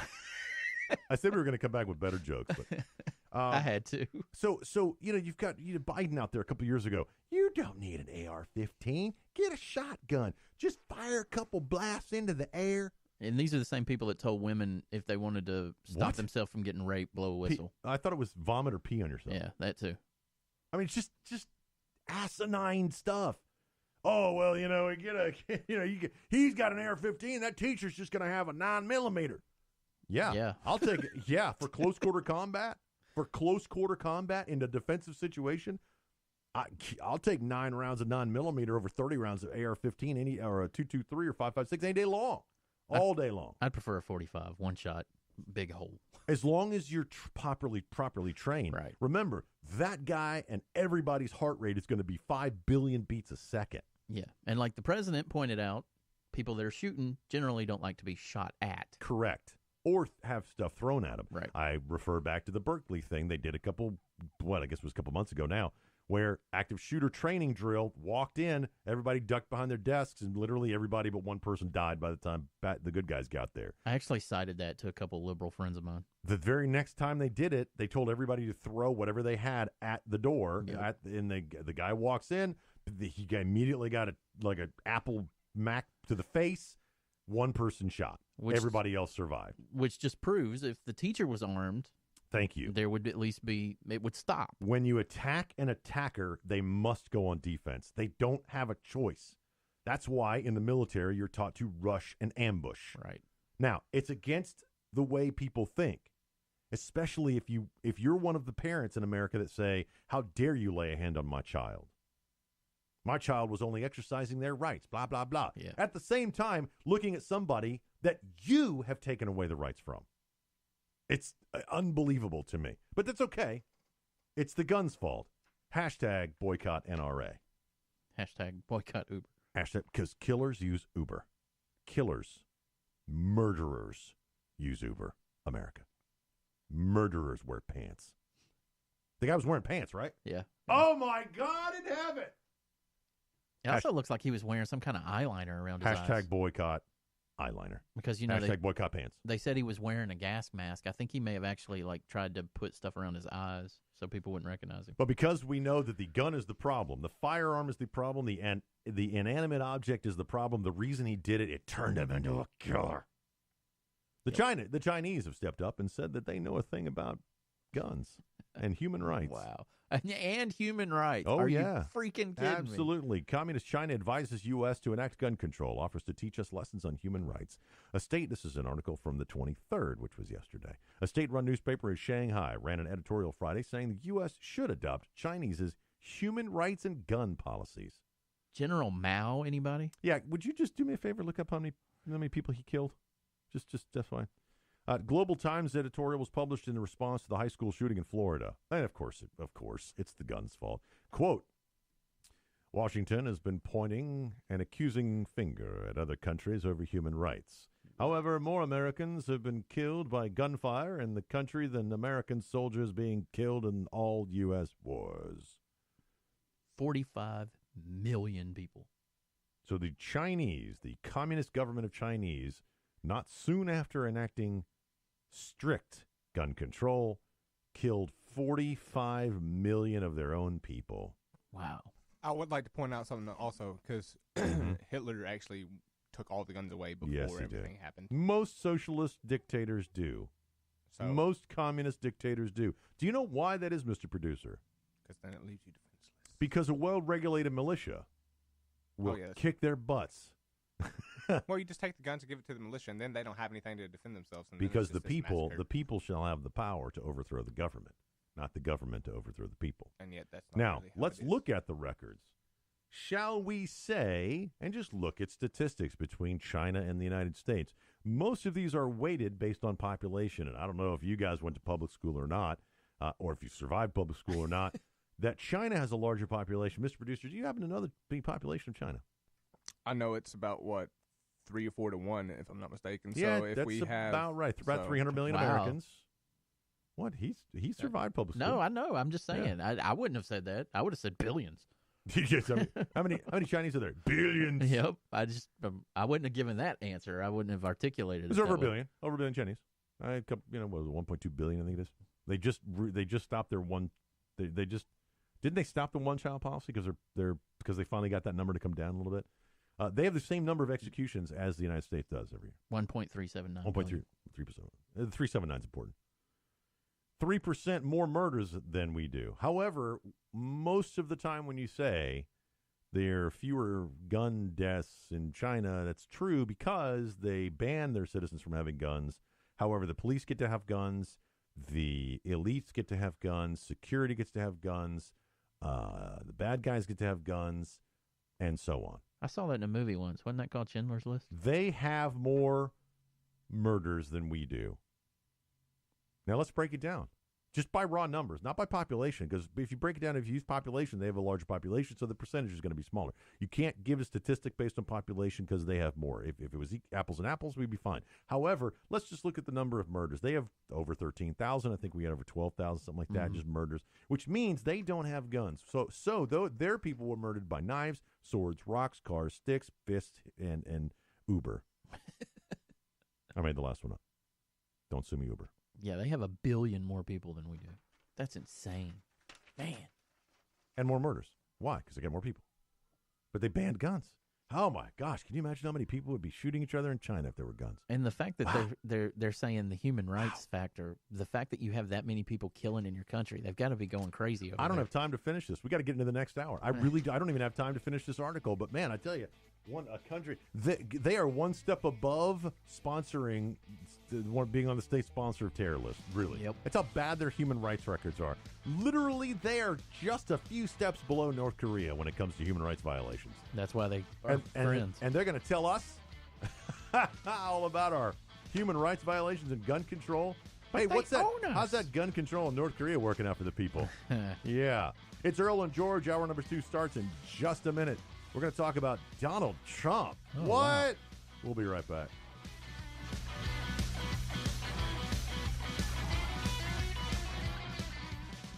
Let's go inside the mind of a 10-year-old. I should have worn earrings today. Buckle up, Sarah. Michaela's got like the best earrings. Sarah, buckle up. I wish my name was Michaela. We're not hitting the road until you buckle up, honey. Oh yeah, seatbelt. I wonder if there's pizza at school today. It can be tough getting through to kids, but it's your job to make sure they're wearing your seatbelts. Never give up until they buckle up. A message from the National Highway Traffic Safety Administration and the Ad Council. Visit safercar.gov/kidsbuckleup for more information. Hey, Dr. Phil here. You know, I help people solve difficult problems every day, but one problem has me stumped: childhood hunger. Nearly 16 million children in America struggle with it. Luckily, the Feeding America network of local food banks collects surplus food, giving hope to hungry children and their families. But they need your help. Join me in supporting Feeding America and your local food bank at feedingamerica.org. Brought to you by Feeding America and the Ad Council. 2 old guys that ain't taking their crap no more. You're listening to Earl and George. Doggone right. Welcome to hour number 2 of Earl and George. We'd like to thank everybody listening across the country, both of you in Houston, listening on KCYB Cypress Radio. Our newest affiliate, we have to call you guys out. So, hey, let us know where you're calling from. You can jump on Spreaker and let us know, because we do broadcast live on Spreaker. You can also call us if you want to join the show, 800-684-9925, with the 100,000 milliwatt flamethrower that is north of Houston. This hour, coming up this hour, we will talk about the danger of math symbols, and we're going to talk about Donald Trump, and we're going to talk about the new Black Panther movie, which I really want to see the Black Panther movie. I don't. Why not? I'm a Marvel fiend. I'm more of a DC guy, but Black Panther's a second-rate character to me, not because of who he is or anything. Racist. But you're just a giant racist. Of course, but he's second-rate. All white people are racist. See, she's right, because you don't want to see a healthy black male in skin-tight suit for 90 minutes jumping around on camera. They did very well on his suit, though. I'll give him that. It's his awesome suit looks looking, very man. Are you good, kidding me? especially compared to the comic. I don't really care if it's a second-rate character or not. Look at Ant-Man. I mean, I liked Ant-Man. Ant-Man was second-rate character. You're right, yeah. Total. I mean, true. I think everything Marvel Studios puts out right now is just a hit. Even Doctor Strange was strange, but I liked it. It was just... And I just, the whole Infinity War tie-in. And, that's the only reason I'm going to go see Guardians of the Galaxy was just awesome. Just total smash hits for me. The second one was a little weird with the whole Planet Ego and all that, but... Spoilers. You haven't seen it? No, for people that haven't. Oh, I've seen it, yeah. Forget them. They've seen it. They went to see Black Panther, and, they were probably like, wow, there's sure a lot of black people in this movie. The title should have been kind of a hint. I mean, what do they call it? Afrofuturism? I actually had to convince people that it wasn't the political movement. Now, here's the deal, right? You can't put out a movie about Black Panther and you just think the protesters are going to leave you alone. What'd they have to complain about this one Well, over? they say it wasn't diverse enough. They say it wasn't diverse enough. Are you kidding me? It was Black Panther. There was majority black cast. Wakanda in a majority black cast in Africa. Black director, black producers. Yeah, they just say they're saying that it wasn't diverse enough. Mr. Producer, do you know why they were saying it wasn't diverse enough? Because not a clue. There wasn't enough white people, maybe. Not a clue. Well, there were only I won't say only, but there were 2 white people in it, and both of them were in Tolkien's movie, Lord of the Rings, and they said so these are officially the 2 Tolkien white guys. That's right. It was hang on. It was a guy who played Gollum and the other end. Yeah, I don't remember the other guy. Yeah, the young Bilbo. Yeah. Then they were there Tolkien. Yeah, yeah, that's funny. But that's not why the protesters are protesting the new amazing Black Panther movie from Marvel Studios. Apparently, it wasn't gay enough. Oh, wow. Marvel box office hit Black Panther is once again in the throes of yet another controversy. This time, critics on the left claim the film lacks in diversity. You thought we were making this up, didn't you? Wow. Lacks in diversity for not including a lesbian couple. You got to turn your mic on. Yeah. With that much amazement that was in your voice, you got to turn your mic on, Mr. Producer. In an article entitled, quote, Black Panther screenwriter opens up about the film's deleted lesbian romance, end quote. What a great title. Wow, that's great. What a great title. The writer calls attention to, I can't even say this person's name, Danya Gurira Okoye. Nailed it! Nailed it. Where's my applause track? Got to wait for the applause track. I nailed the African name. Got it. It's coming. Yeah, there it is. There it is. Thank you. I'd like to thank the Academy and my Lord and Savior, Jesus Christ. Apparently, failure to create a lesbian script for 2 female warriors was sparked by a trending hashtag on Twitter, quote, let Ayo have a girlfriend. Oh, I guess, and this is following the similar, quote, give Captain America a boyfriend. Yeah. Yeah. Because Captain America is, of course, gay in Marvel. I don't. He's not. Where's supposedly this? Supposedly, the character in Black Panther is now currently a lesbian, so they're wanting her to be a lesbian on screen. Not that it should matter, but that's me going from side to side when my. Is this the standard now where every movie has to appease every single LGBTQBAB plus thing? Well, is that now the standard where we have to have so many Hispanics and so many white dudes and so many black dudes and not so many white women people, because and so many that'd be amputees racist. and so many this and so many that, and he's a Catholic, so we've got to offset that with a Jew, and oh my gosh, where are the Muslims? We don't have any Muslims. We got to get some Muslims in here, and I mean, is that the standard for entertainment? Oh my gosh, is that a gun? Is that a gun in the movie? Well, that's okay, because Hollywood can do. Yeah, they can make money off guns all day long, but you normal people don't do this with guns. Beneath them. I'm going to hit 14 people with 9 bullets and not look. That's Hollywood. They did. Is it a gay gun? Can is it a lesbian? If it's a lesbian gun, oh my gosh. What if it's? I mean, it's already black. What if it's a black lesbian amputee gun? What if we sawed off the end? I mean, racist. See how stupid that all sounds? See just how utterly stupid all that sounds. They did successfully boycott Disney and made Disney force the change in Frozen. Now the sequel is supposedly going to dive in. It will be she'll be a lesbian. They're diving into Elsa being a lesbian. Yes. And then you've got that movie Simon that's out right now. That looked weird. It's about a guy or a kid that's like he's in the closet. Yeah. And he's like. They're billing it. It's weird. It's a weird concept. Whoa. They're billing it. Check your privilege at the door, Mr. Producer. It's okay. I'm okay with it, but it is weird. Check your heterosexual privilege. They're billing it as this generation's love story. Oh my goodness. Yeah. No. See, it just it's becoming normal. They're trying to look, it's all normal. Look, so we have to fight for it to be in every movie to make it even more normal, to get it even more in front of your face, so that when you take your kids to see an action movie about a superhero, we've got to get this political point in there. We got to get this political point for in less there. than 3% we got to of the get population. This political point in there. We got to get the gays in there and the lesbians and the Muslims and the guns. Let's just make everything like Deadpool. We got to get everything. I wish, man. That was the most vile movie I think I've seen Deadpool ever. was awesome. It was though. awesome. It was the most and vile it movie. It had so many inside jokes from like breaking the fourth wall and all this stuff from actual directors. I'm just sick of all this. And this is the pendulum swing. Right. Right. We are in the midst of the pendulum swing. And the problem is the pendulum swings back the other way. And they don't remember that. They don't know it. They don't remember pendulum. They think that they're just going to push. Socialism is the new norm in America. Communism. It's, Didn't you one time read something that said like the transition of like the from? That was very specific. Thank you. From being like, man, I'm blanking. But you said eventually Yeah. everything goes into being a communist. You actually had a list, and It's said, called the Tytler cycle. That, Talk about the Tytler cycle. yeah. Like that was very fascinating. Yeah, Tytler. Go look up the Tytler cycle. Tytler for. By the way, that brings up a great point. What we talk about on the show, do not take as gospel. Never at all. Anything we say, you go look it up, because we formed our own opinions. He and I don't agree 100% of the time, and I'm glad that we don't. Now, we may agree 99.9% of the time, but we, I almost said FM, but we don't. Okay? That's okay. We have an open, honest, respectful debate about it.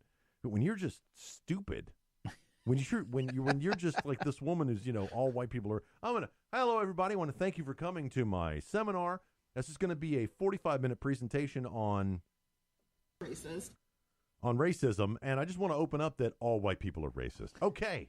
How's that coffee, everybody? And didn't she say we're not going to sugarcoat it? Yeah, I'm not going to sugarcoat it for she might as well just open up the whole thing with, okay, crackers, here's how it's going to work. And then not only that, but she did say demons as well. Demons is worse than saying racist. She called a bunch of 80-year-old women demons. That's kind of to their face. Well, they've always called us yet, in that entitled victim persona that they wrap themselves, it's like a blanket. It's like a security blanket. I'm a victim, so I'm entitled to violence. I'm a victim, so I'm entitled to this rage. It's righteous anger. Right. I'm a victim because I don't look like you, and I feel weird going here, and you do. They I'm wrap Rosie themselves, O'Donnell, and they wrap them. It's okay for me to hold the severed head of the president. That was twisted. It's okay for me to attack you violently in the streets. It's okay for me to say we don't want your free speech / hate speech on our campus. It's okay for us to do that, but don't you dare do that. Right. Don't you dare do that. Because they're the victim. You can't be the victim, white America. You can't be the victim, conservative America. Because of your you privilege. Can't be the victim. Yeah, wealthy America. Mm-hmm. You are the problem. And then when you look at it from you can't be the victim, gun-owning America. It's kind of like saying you can't think abortion's bad because you're not a woman. Yeah. What? I've heard that argument. Yeah. Yes, it's okay. Why? Because right is right, wrong is wrong, good is good, and evil is evil, no matter where you are or what skin color you are or what religion you are. Guys, it's real simple. I'm not a black and white kind of guy. I understand there are shades of gray, but seriously, you don't blame the gun for the deranged shooter, no more than you blame his shoes that carried him there, or the car that did. Or the driver that did. Or the driver. Or the bag he carried the weapons in, or the person who made the gun, or people out there saying, look, the Second Amendment exists for us to protect the First Amendment. Absolutely. You don't do that. You don't say, I'm going to boycott this movie because it's not gay enough for my personal standards. You don't boycott a movie because there's a lot more black people in it than white people. That's just as stupid. Just come on, America. We're better than this. We're better than this. When we come back, we're going to talk about a person who is better than this. We're going to talk about a person trying to convince people in America that right is still right and wrong is still wrong. And no, I'm not talking about the President of the United States. We're going to set that aside for a minute. I'm talking about somebody else who actually fought the fight for civil rights and is still doing it. Not race baiting you and I, but bringing people together, because right is still right, good is still good, and evil is still evil, and wrong is still wrong. It's Earl and George, Age Conservative Talk. We'll be right back.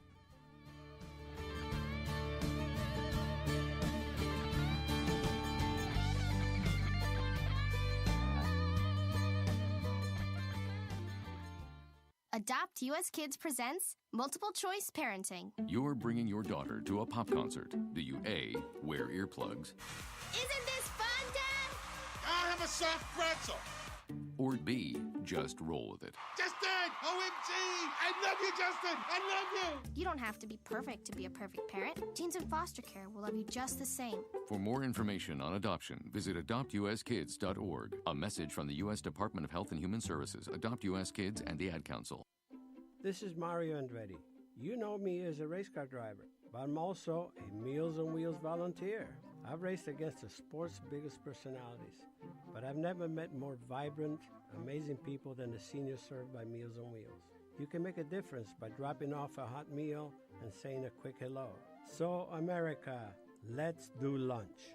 Volunteer your lunch break at americaletsdolunch.org.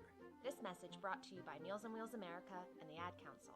This message is for all of you sitting in the passenger seat. And apologies if it gets a little uncomfortable, but how does it feel to be at the mercy of someone who thinks a random text is more important than your life? Someone who takes their eyes off the road while speeding along in a 3-ton hunk of steel. Freaky, right? Well, why not just ask them to stop? Or better yet, volunteer to text for them. It might be a little awkward, but believe me, you'll live. Learn more at stoptextstoprex.org. Brought to you by the Ad Council and the National Highway Traffic Safety Administration. Mama always said God made dirt and dirt don't hurt. You're listening to Earl and George. Welcome back to Earl and George, Age Conservative Talk. You know, have you ever heard of Clarence Henderson? Name rings a bell. Yeah, couldn't pull that down. I know you're working on multiple things in there. Is he up over there?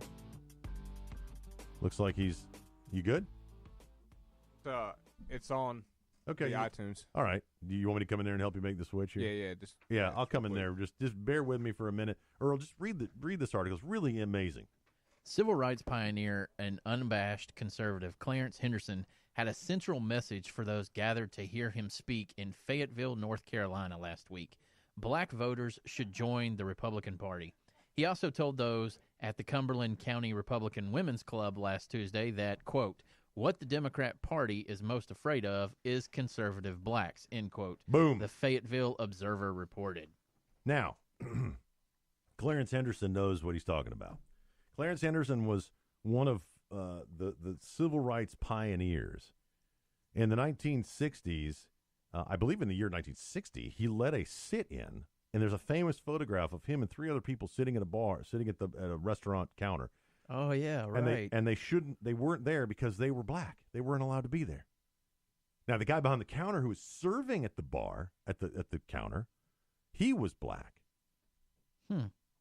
But he couldn't even serve. He couldn't even serve them. And if you look at their faces, they know they're about to be arrested and probably get the snot beat out of them.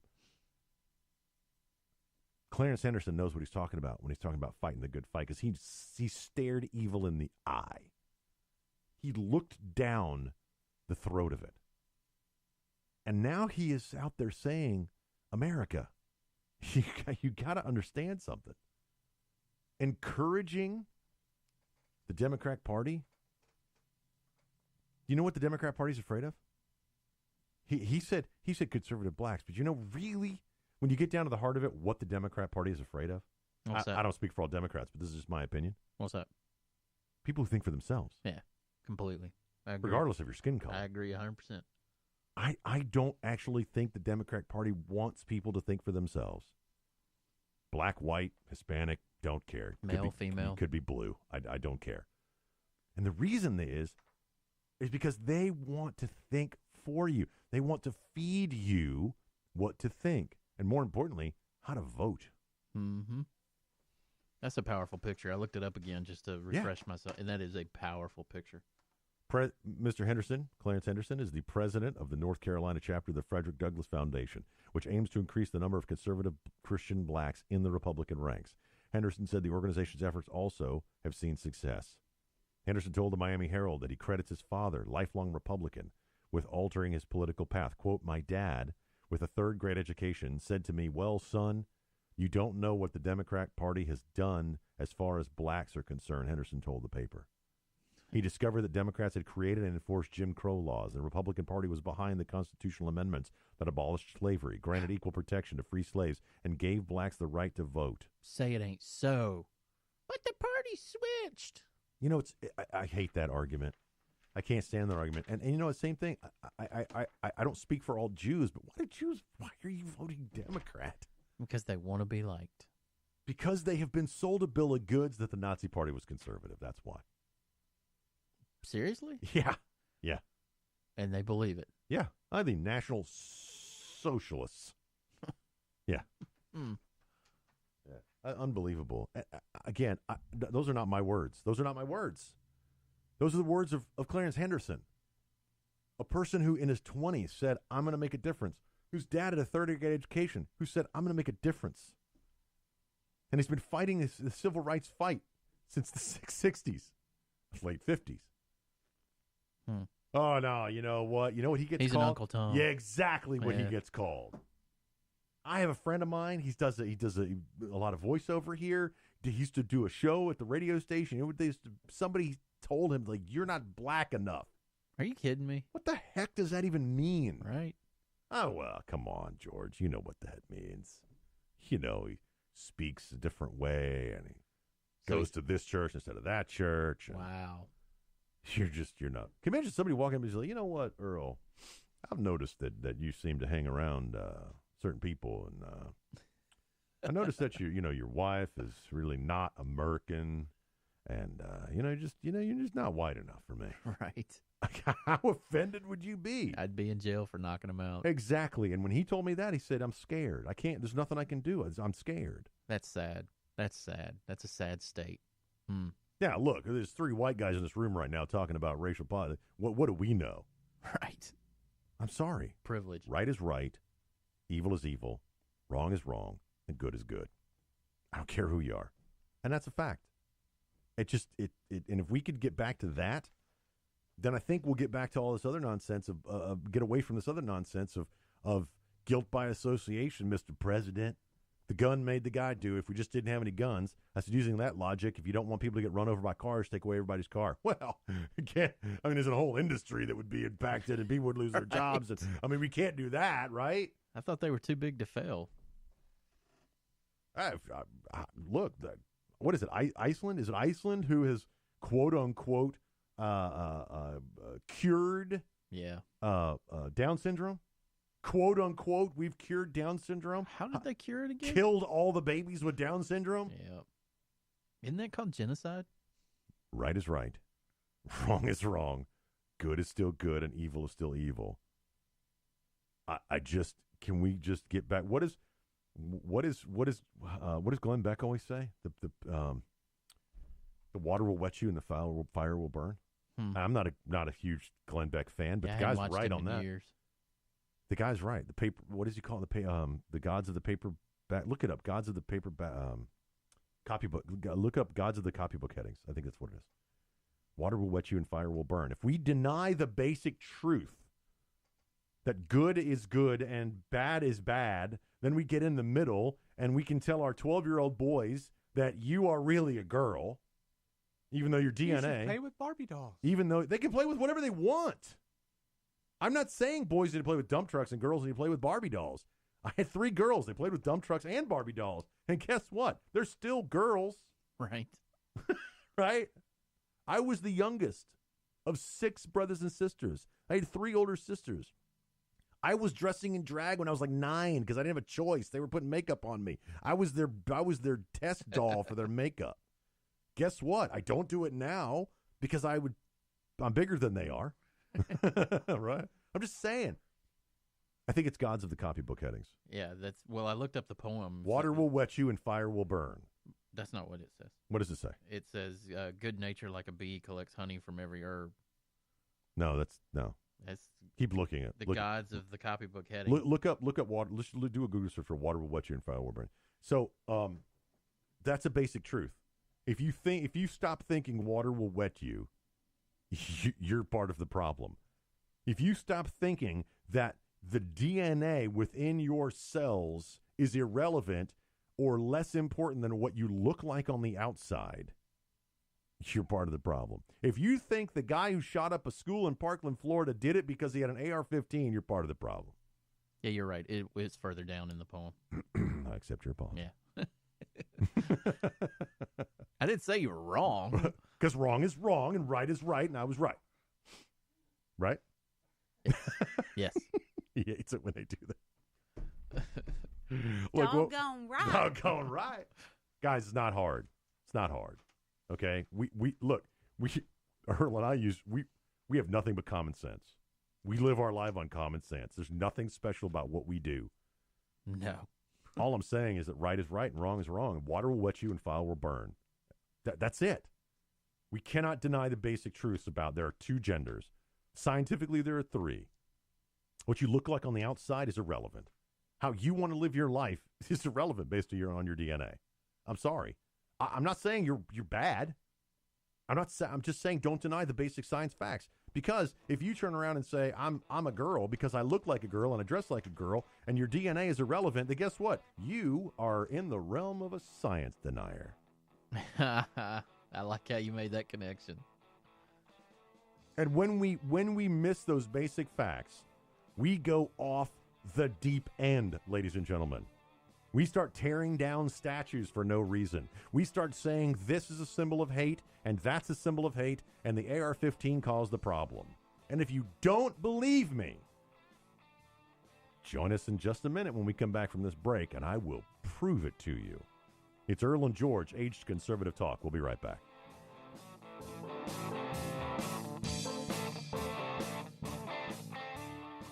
I'm Paul George of the Indiana Pacers. When I was 6, my days were spent playing basketball.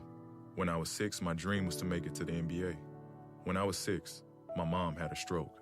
So I want you to learn to spot a stroke fast. F-A-S-T. F, face drooping. A, arm weakness. S, speech difficulty. T, time to call 911. I'm Paul George. Spot a stroke fast. Visit strokeassociation.org. Brought to you by the American Stroke Association and the Ad Council. Welcome back to The Cat Show. Up next, we have Nico. Nico is a member of the Shelter Pet Group. That's right. A group known especially for their sunspot sleeping, ball chasing, leg rubbing, and of course, companionship. Just look how she struts. It's like she owns the place. And see how she curls up and cuddles her person. The pitch on her purring is simply perfect. Nice one. Fantastic cat. But really the best way to know an amazing shelter pet like Nico is to meet one. Visit theshelterpetproject.org today. Adopt. Brought to you by Maddie's Fund, the Humane Society of the United States, and the Ad Council. Hey, you, over yonder. You're listening to Earl and George. Spread the word, America. It's Earl and George. Aged Conservative Talk. Imagine if we did this every day. Gosh, how many people would hate us? I know the Clintons do. And if I'm telling you, I've got a standing invitation. If anybody listening right now can text Rachel Maddow or send her an email or something, I have open invitation to a sumo wrestling match. Just saying. How fun would that be, though? How fun would that be? I'd pay to see it. Yeah, right? Just suplex her stupid face into the mat a couple of times. We're not condoning violence against women. Come off the third rope and be like, "Hi-ya!" That's right. I mean, that's my top rope voice right there. Hi-ya! Damn. Take that, Rachel. Okay. We're going to talk real quick about how we do go off the deep end. Of course, coming up to end the show, as we do every week, we will nominate and vote on our douche of the week. Last week it was unanimous. Unanimous. I'm pretty sure it's unanimous this week, too. I don't know. Mr. Producer might come up with a what do they call that? A long shot. Oh, gun reference. What's your automatic rifle noise? What's your automatic gun noise? Go ahead. You do it first. Mine's like. I can't do that. What's yours? Go ahead. I don't know. I wish I could do. Both of you are leaving me hanging. Mine would be a pistol. See, America? I want a pistol. That's what I'm talking about. Right is right and wrong is wrong. What do you? I want. Rick Gates, former top advisor to President Donald Trump's campaign, appeared in federal court Friday, where he pleaded guilty to conspiracy and lying to the FBI. Just anybody want to know what this has to do with President Donald Trump? Yes, I want to know. What nothing. Has to do with. Nothing.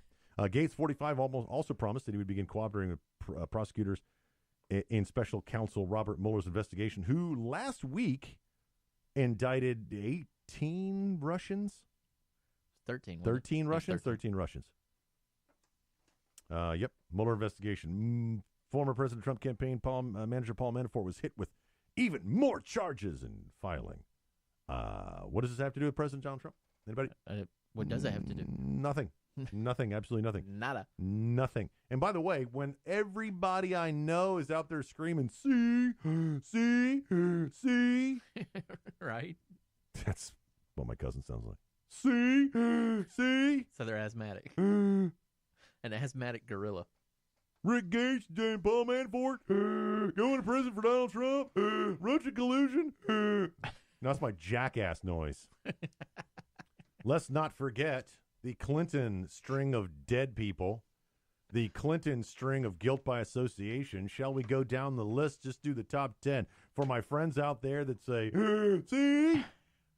Anybody remember Webster Hubbell? This is the Clinton Arkansas law partner and one of their closest friends. He was so close to Bill Clinton that he was made the Associate Attorney General of the United States in 1993. But within a year, he was forced to plead guilty in stealing 394,000 people from his Arkansas law partners. See? Oh, wait. There's more. How about Hassan Namazi, one of those guys, prominent Iranian-American businessman, who served as Hillary Clinton's national finance director during her 2008 presidential bid, bundling many donations for her campaign. But in 2010, he pleaded guilty to stealing $300 million. Damn. To buy property in New York and donate to Mrs. Clinton's personal campaign. Oh, wow. He was sentenced 12 years in prison. Still there. How about Johnny Chung? Any remember Johnny Chung? Nope. He was a businessman who admitted in the late 1990s that he funded illegal donations to the Democratic Party in Bill Clinton's 1996 reelection. Among the things he admitted in federal court was delivering $50,000 check to Hillary Clinton's chief of staff at the White House. Oh, wow. Which, by the way, is illegal, if anybody wants to know that, because you can't accept campaign donations in federal buildings.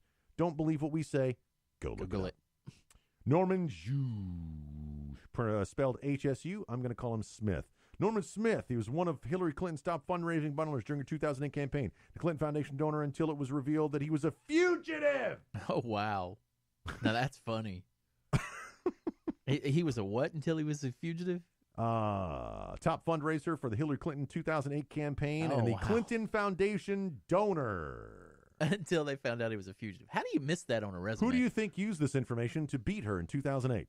Barack Obama. Barack Obama. Prosecuted for a Ponzi scheme, sent to federal prison. Bilked everyday Americans for millions of dollars. Oh, but you know something? Paul Manafort hasn't pleaded guilty. He's still out there saying he's innocent. And everything that they say he and Rick Gates did happen before he joined Donald Trump's campaign. But still, the jackasses are out there going, see? Donald Trump, see? Russian collusion, see? Oh, but the list continues. How about Sandy Berger? Sandy in my pants Berger. Remember that one? Vaguely. He was a close foreign policy advisor for Bill and Hillary Clinton, an eventual White House national security advisor. Yeah, that's why I remember. In 2003, he pled guilty to sneaking classified records out of the National Archives in his pants. Oh, wow. Wonder what the records were. He later hid them at a construction site when he realized that he probably shouldn't have shoved them down his pants. National security advisor. Wow. To the Clintons. Wow. Jeffrey Epstein. The list continues. Billionaire businessman, registered sex offender. Yeah. Became ensnared in Florida sex trafficking ring investigation. Served 13 months in prison after pleading guilty, soliciting underage girl for prostitution. That's the kind of people you want around the White House. Right? Yeah. See? How about James McDougal? He was Bill and Hillary Clinton's business partner in the Whitewater real estate venture that spawned one of the largest presidential scandals in history. Anybody go to prison? No. Actually, he did. Was sent to federal prison. He cost $68 million for a loan that he did not pay back. Guess who paid back? The taxpayers. Taxpayers did. He was ultimately convicted of 18 counts of fraud and sent to prison. See? I didn't. Wow. Wait, there's more. How about Charlie Tree? Arkansas, a restaurateur who followed the Clintons to Washington, raised significant sums of money for the Democratic Party, helped Bill Clinton get reelected in 1996. Tree also donated money to Bill and Clinton's legal defense fund. Tree pled guilty to violating federal election laws and outlined the prosecutors how he and others funneled foreign money into elections to benefit the Clintons. Of course. Sentenced to 4. This guy was sentenced to a whopping 4 months of home detention. Wow. What a lawyer. But wait. There's more. Really? Mark Rich, an international financier. Rich became one of the world's most famous fugitives after he was charged in a 1980 federal fraud case that carried 300 years in prison. Wow. Did they He catch escaped capture in Switzerland.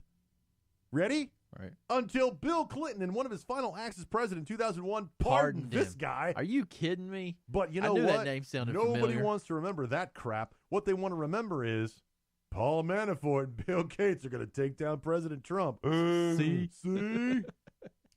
I'm going to be hearing that for days. It's our jackass noise of the week. And you think we haven't gone off the edge, ladies and gentlemen? When we come back, I told you I'd prove it to you. And if you think I'm lying, just hang on for about 30 seconds, maybe a minute, maybe minute 2, because we'll be right back to prove we have slid off the deep end. When you said that water won't wet you and fire won't burn you and that your DNA is irrelevant, stuff like this starts to happen. Oh, well. We'll be right back. It's this Earl one. and George. Don't go anywhere. See?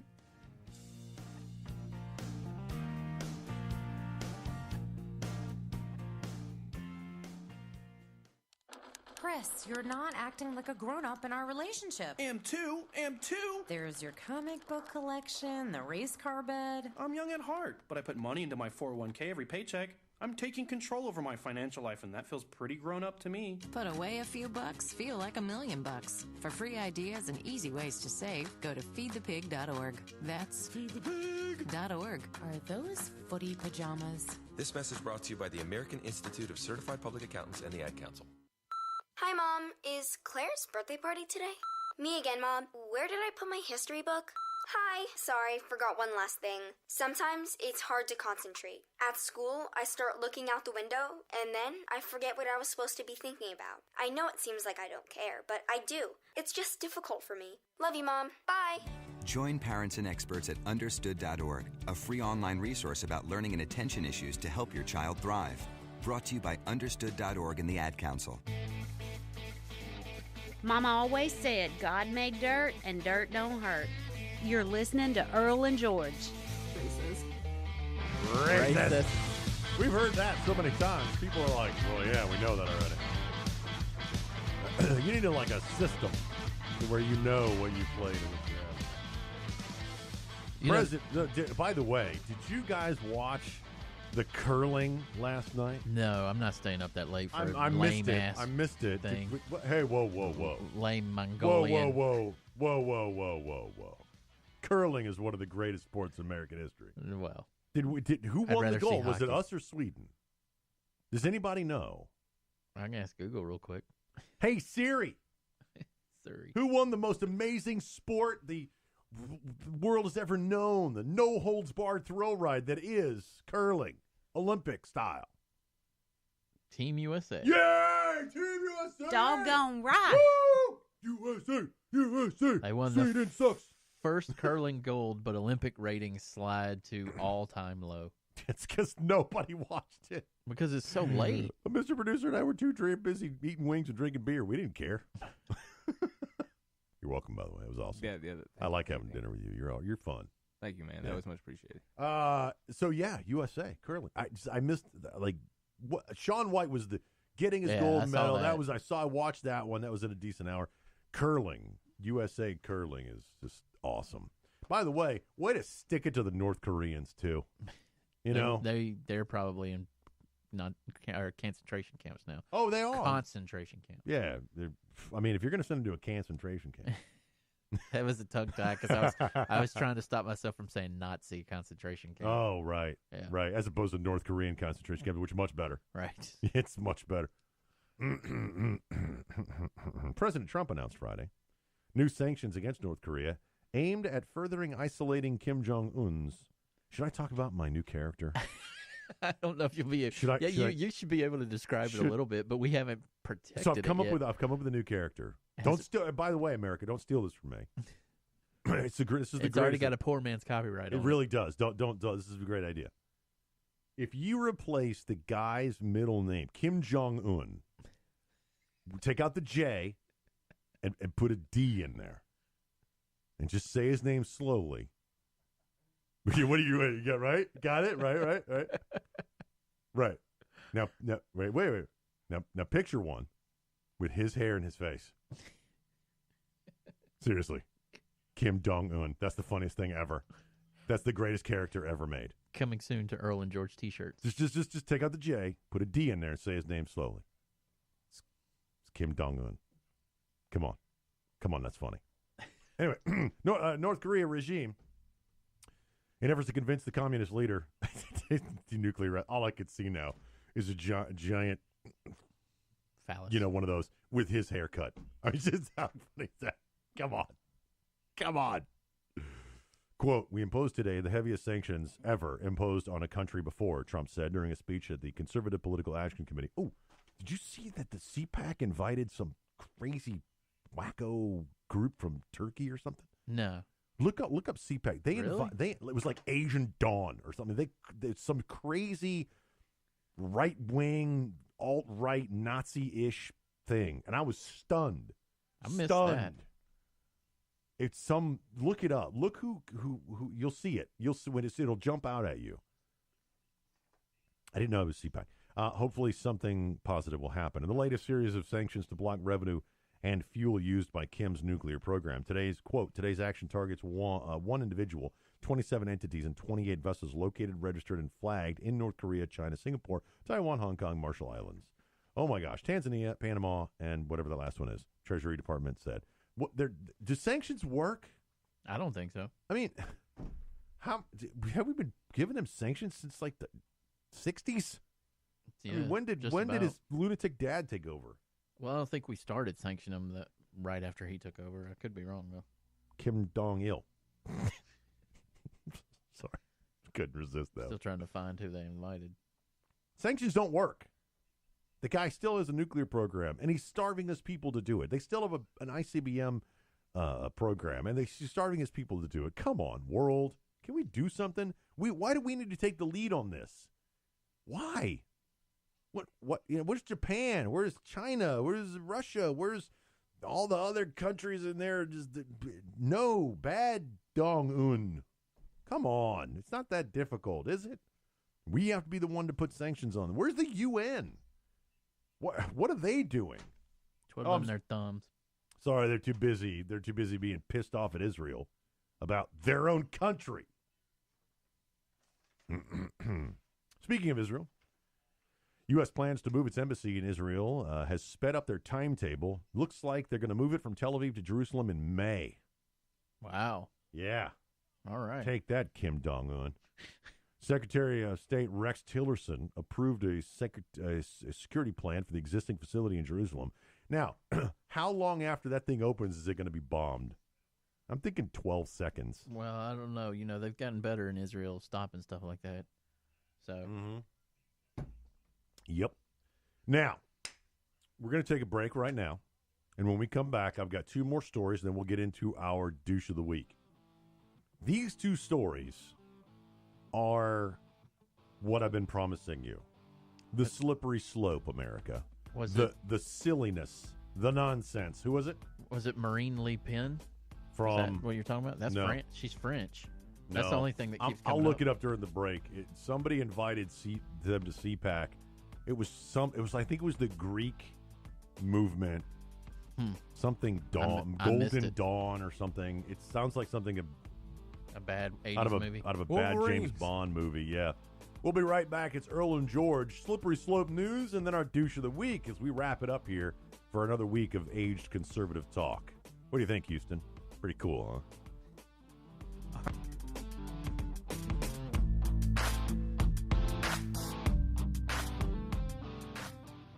Listen, as a hiring manager, I've got to tell you, the best job candidate isn't always the typical candidate. Sometimes they're a grad of life. Meet the grads of life. Young adults of unique determination and experience. An ideal fit for your company in an entry-level position, internship, or mentorship. They might not have every qualification you typically look for, but they're exactly who your company needs. Sometimes the best candidates aren't the ones you're used to. Go to gradsoflife.org to learn how to find, cultivate, and train this great pool of untapped talent. Brought to you by the Ad Council and gradsoflife.org. Let's go inside the mind of a 10-year-old. I should have worn earrings today. Buckle up, Sarah. Michaela's got like the best earrings. Sarah, buckle up. I wish my name was Michaela. We're not hitting the road until you buckle up, honey. Oh yeah, seatbelt. I wonder if there's pizza at school today. It can be tough getting through to kids, but it's your job to make sure they're wearing your seatbelts. Never give up until they buckle up. A message from the National Highway Traffic Safety Administration and the Ad Council. Visit safercar.gov/kidsbuckleup for more information. You know you're in the South when everyone calls you darling or hun or sweetheart and you don't care. You're listening to Aged Conservative Talk. Earl and George. And one of the things we do here on Earl and George is we will call out both sides because we have what's known as common sense. And integrity. And integrity. Thank you very much, Earl. And we were just talking about CPAC when the president was speaking and a bunch of other things. This is the annual Conservatives Convention. And I just passed over an article that said that this year's CPAC, they invited people that I wouldn't even drink with. Right. And I'll pretty much drink with anybody. Who is it again? It was one of the people is the fascist Marion Le Pen. Yeah. And then the Golden Dawn, which are just hang on for that for 1 second. Let me tell you about Marion Maréchal Le Pen, granddaughter of the founder of the French far-right National Front Party, which is currently led by Marion's aunt, Marine Le Pen. Marion, that's a nod to my French people, is more religious than her aunt, who has tried to obscure the party's fascist goals, has disavowed some of her grandfather's most anti-Semitic remarks. Still, she has referred to herself as the heir. Oh, wow. More troubling, she has previously claimed she wanted to unite conventional conservatives in France as identitarian. I can't even say the stupid word, which includes white racists, the white nationalists. Look, guys, thank you. Why are you at CPAC? For real. What are you doing? Conservatism. It's not white nationalism. It's not French fascism. Why are you doing this, CPAC? You are playing slap into their hands. Do you not think that CNN, MSNBC, the rest of them, the alphabet soup, can't spin this exactly the way you are too stupid to see? Come on. Who else is there? The Greek neo-Nazi party, Golden Dawn. Oh, man, let's invite them to the Black Panther Party. Which they call Israel the eternal enemy of all Greeks. The Golden Dawn has said that they roam the streets beating up immigrants who aren't Greek enough. And we've invited them to our conservative, yeah. I am ashamed of you, CPAC. What are you doing? I mean, it's like we might as well just call up David Duke. Yeah. And say, dude, come on down. We're, hey, KKK all the way, bro. Let's see. What are you doing? No, we do not subscribe to that. Right is right and wrong is wrong, by God. Come on. And if you are an actual no kidding white supremacist racist like IK black people, we don't want you. I don't want to have anything to do with you. You're part of the problem.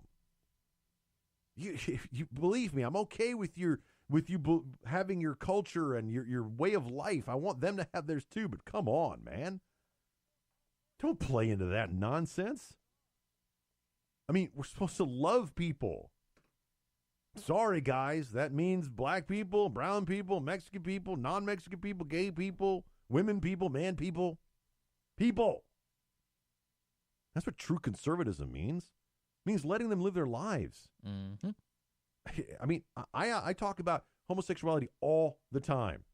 I don't subscribe to it. I do not buy into that now. I don't. But if you want to go do it, as long as you're not infringing on anybody else's civil liberties, I don't care. If you want to go own a gun, as long as you're not infringing on somebody else's civil liberties, I don't care. It's conservatism. If you want to change your body because you feel like you need to be another gender or another species, in some cases, lizard man, go ahead. I don't care. Antenna man. If you want to be a cyborg and implant devices in your body, go ahead. I don't care. As long as you're not infringing on the civil rights of other people, that's what I care about. Why? Because I'm a constitutional conservative. Don't infringe on people's rights. And don't get haircuts like Earl. That's my two things. And if you don't believe we're not going down a slippery slope, then someone explain this to me. In our hyper-political correct landscape, where offended folks post about cultural infractions and misdeeds on social media faster than you can utter carbon footprint. Carbon footprint. 5 more. Rebecca Morris, a New York Times best-selling author. This is not a stupid woman, people. This is an intelligent woman. Best-selling author. Best-selling author, New York Times crime novels. Maybe she's good. I don't know. I never read her books. Not a dumb woman. Posted this. Suddenly, there's a Confederate flag flying in front of a house in my Greenwood neighborhood. Wow. Oh, but it goes in. It's at the corner of Northeast 92nd and Palatine, blah, blah, blah. Just a block west of 92nd and Greenwood North. And she gives GPS coordinates. Wow. She gives a 10-digit grid coordinate. Almost the address. I would love to know what this means, but of course, don't want to knock on their door. No. Maybe others in the area are flying the flag too. Maybe it's a story. People actually investigated. Now, look, if you want to fly the Confederate flag, go ahead, as long as you're not infringing on the civil rights of other people, the civil liberties. By the way, we all share the same civil rights. As long as you are not infringing on the civil liberties of other people, fly the damn flag. Yep. I mean, if you can fly a flag from Kenya and claim that it's part of your cultural heritage, even though you were born in Chicago, go ahead. If you want to fly the Confederate flag and claim it as part of your heritage because you were born in Georgia, go ahead. If you want to fly the Mexican flag and claim it as part of your heritage because you were born in Tucson, go ahead. You're not infringing on the rights of anybody else. Turn away from the stupid flag. Except in this case, a newspaper drove by the location of the Confederate flag. They investigated. An investigation ensued. Oh, wow. What did they come up with? The flag of Norway. Not even close. Sorry. I'm sorry. If the flag of Norway is a symbol of racism, it's not even close. It's not on the same continent. It's totally. One is a giant X, and one is a cross-like symbol. Slippery slope. I'm so offended by that Confederate flag. And the flag that most people call the Confederate flag isn't even the Confederate flag. It's the battle flag. Battle standard, that's right. But it gets worse, ladies and gentlemen. Oh, God. The slippery slope, when you deny the basic facts that water will wet you and fire will burn you, that good is good and evil is evil, when you deny the basic facts, you get away with crap like this. A Louisiana high school student was finishing up a math problem and drew a very common mathematical symbol. Problem was, another student allegedly said that the square root symbol the student had just drawn looked like a gun. Several other students made similar comments. Deputies immediately launched an investigation of the terror threat allegation at Oberlin High School. Are we really at this point? Wow. Investigators said the student comment could sound like a threat, even though it was taken out of context. The station added it was criminal charges won't be filed, thank God. I have never seen a gun look like that. Ladies and gentlemen, I'm proud to report that nobody was injured at Oberlin High School because of the division. Wait. Somebody had a headache because they couldn't solve the equation. Nice. Was that a shot in the dark? Yes, it was. Boom. However, just throwing them out there today.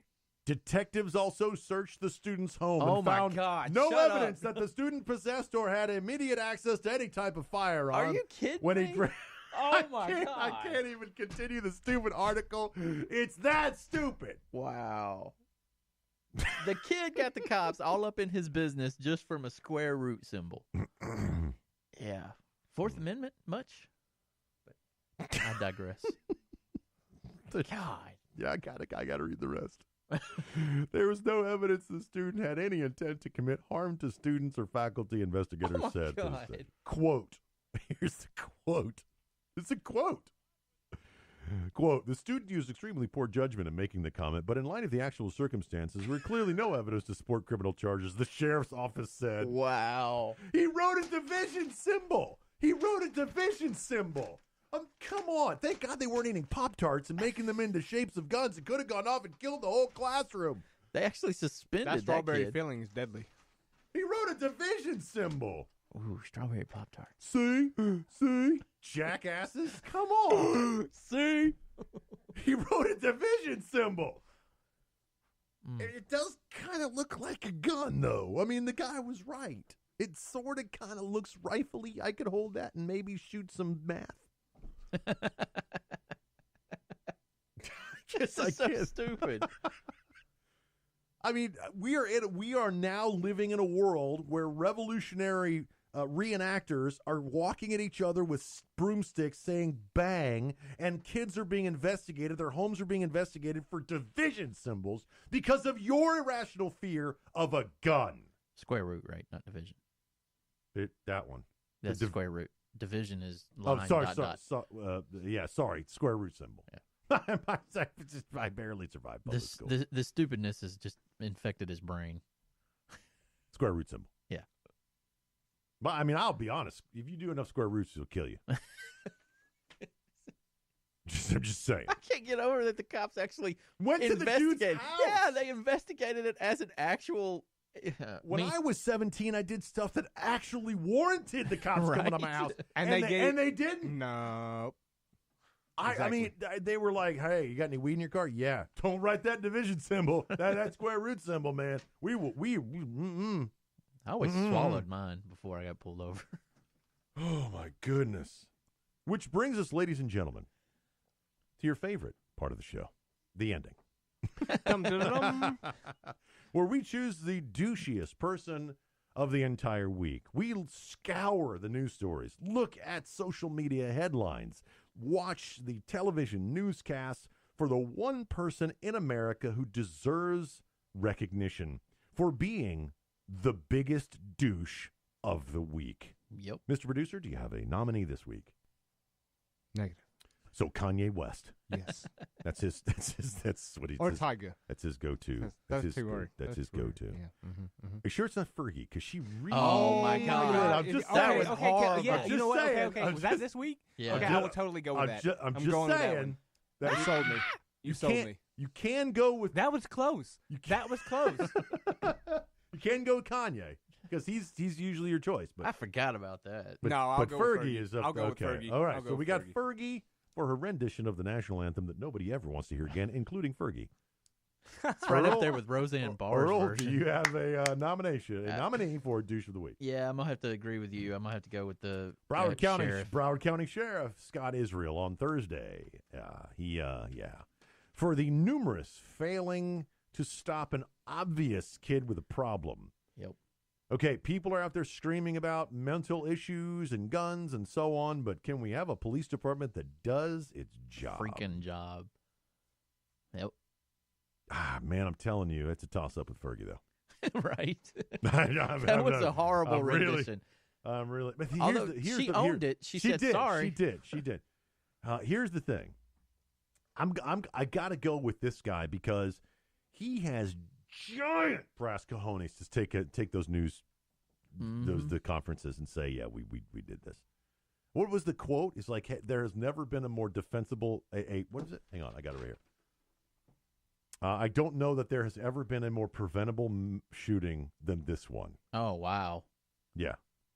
If I was that kid, if I was that dad that was mocked for wearing a Trump 2020, I'd have Make America Great Again. I'd have gone right up to him and knocked him square out. Nothing against our police. And we love our law time with a enforcement. We smile. really do. But this guy, congratulations, Broward County Sheriff Scott Israel. You are this week's biggest douche. Congratulations. Clapping like a duck. And had you done your job, I'm not giving this guy an award, because had you done your job, 17 human beings would be at home with their family right now.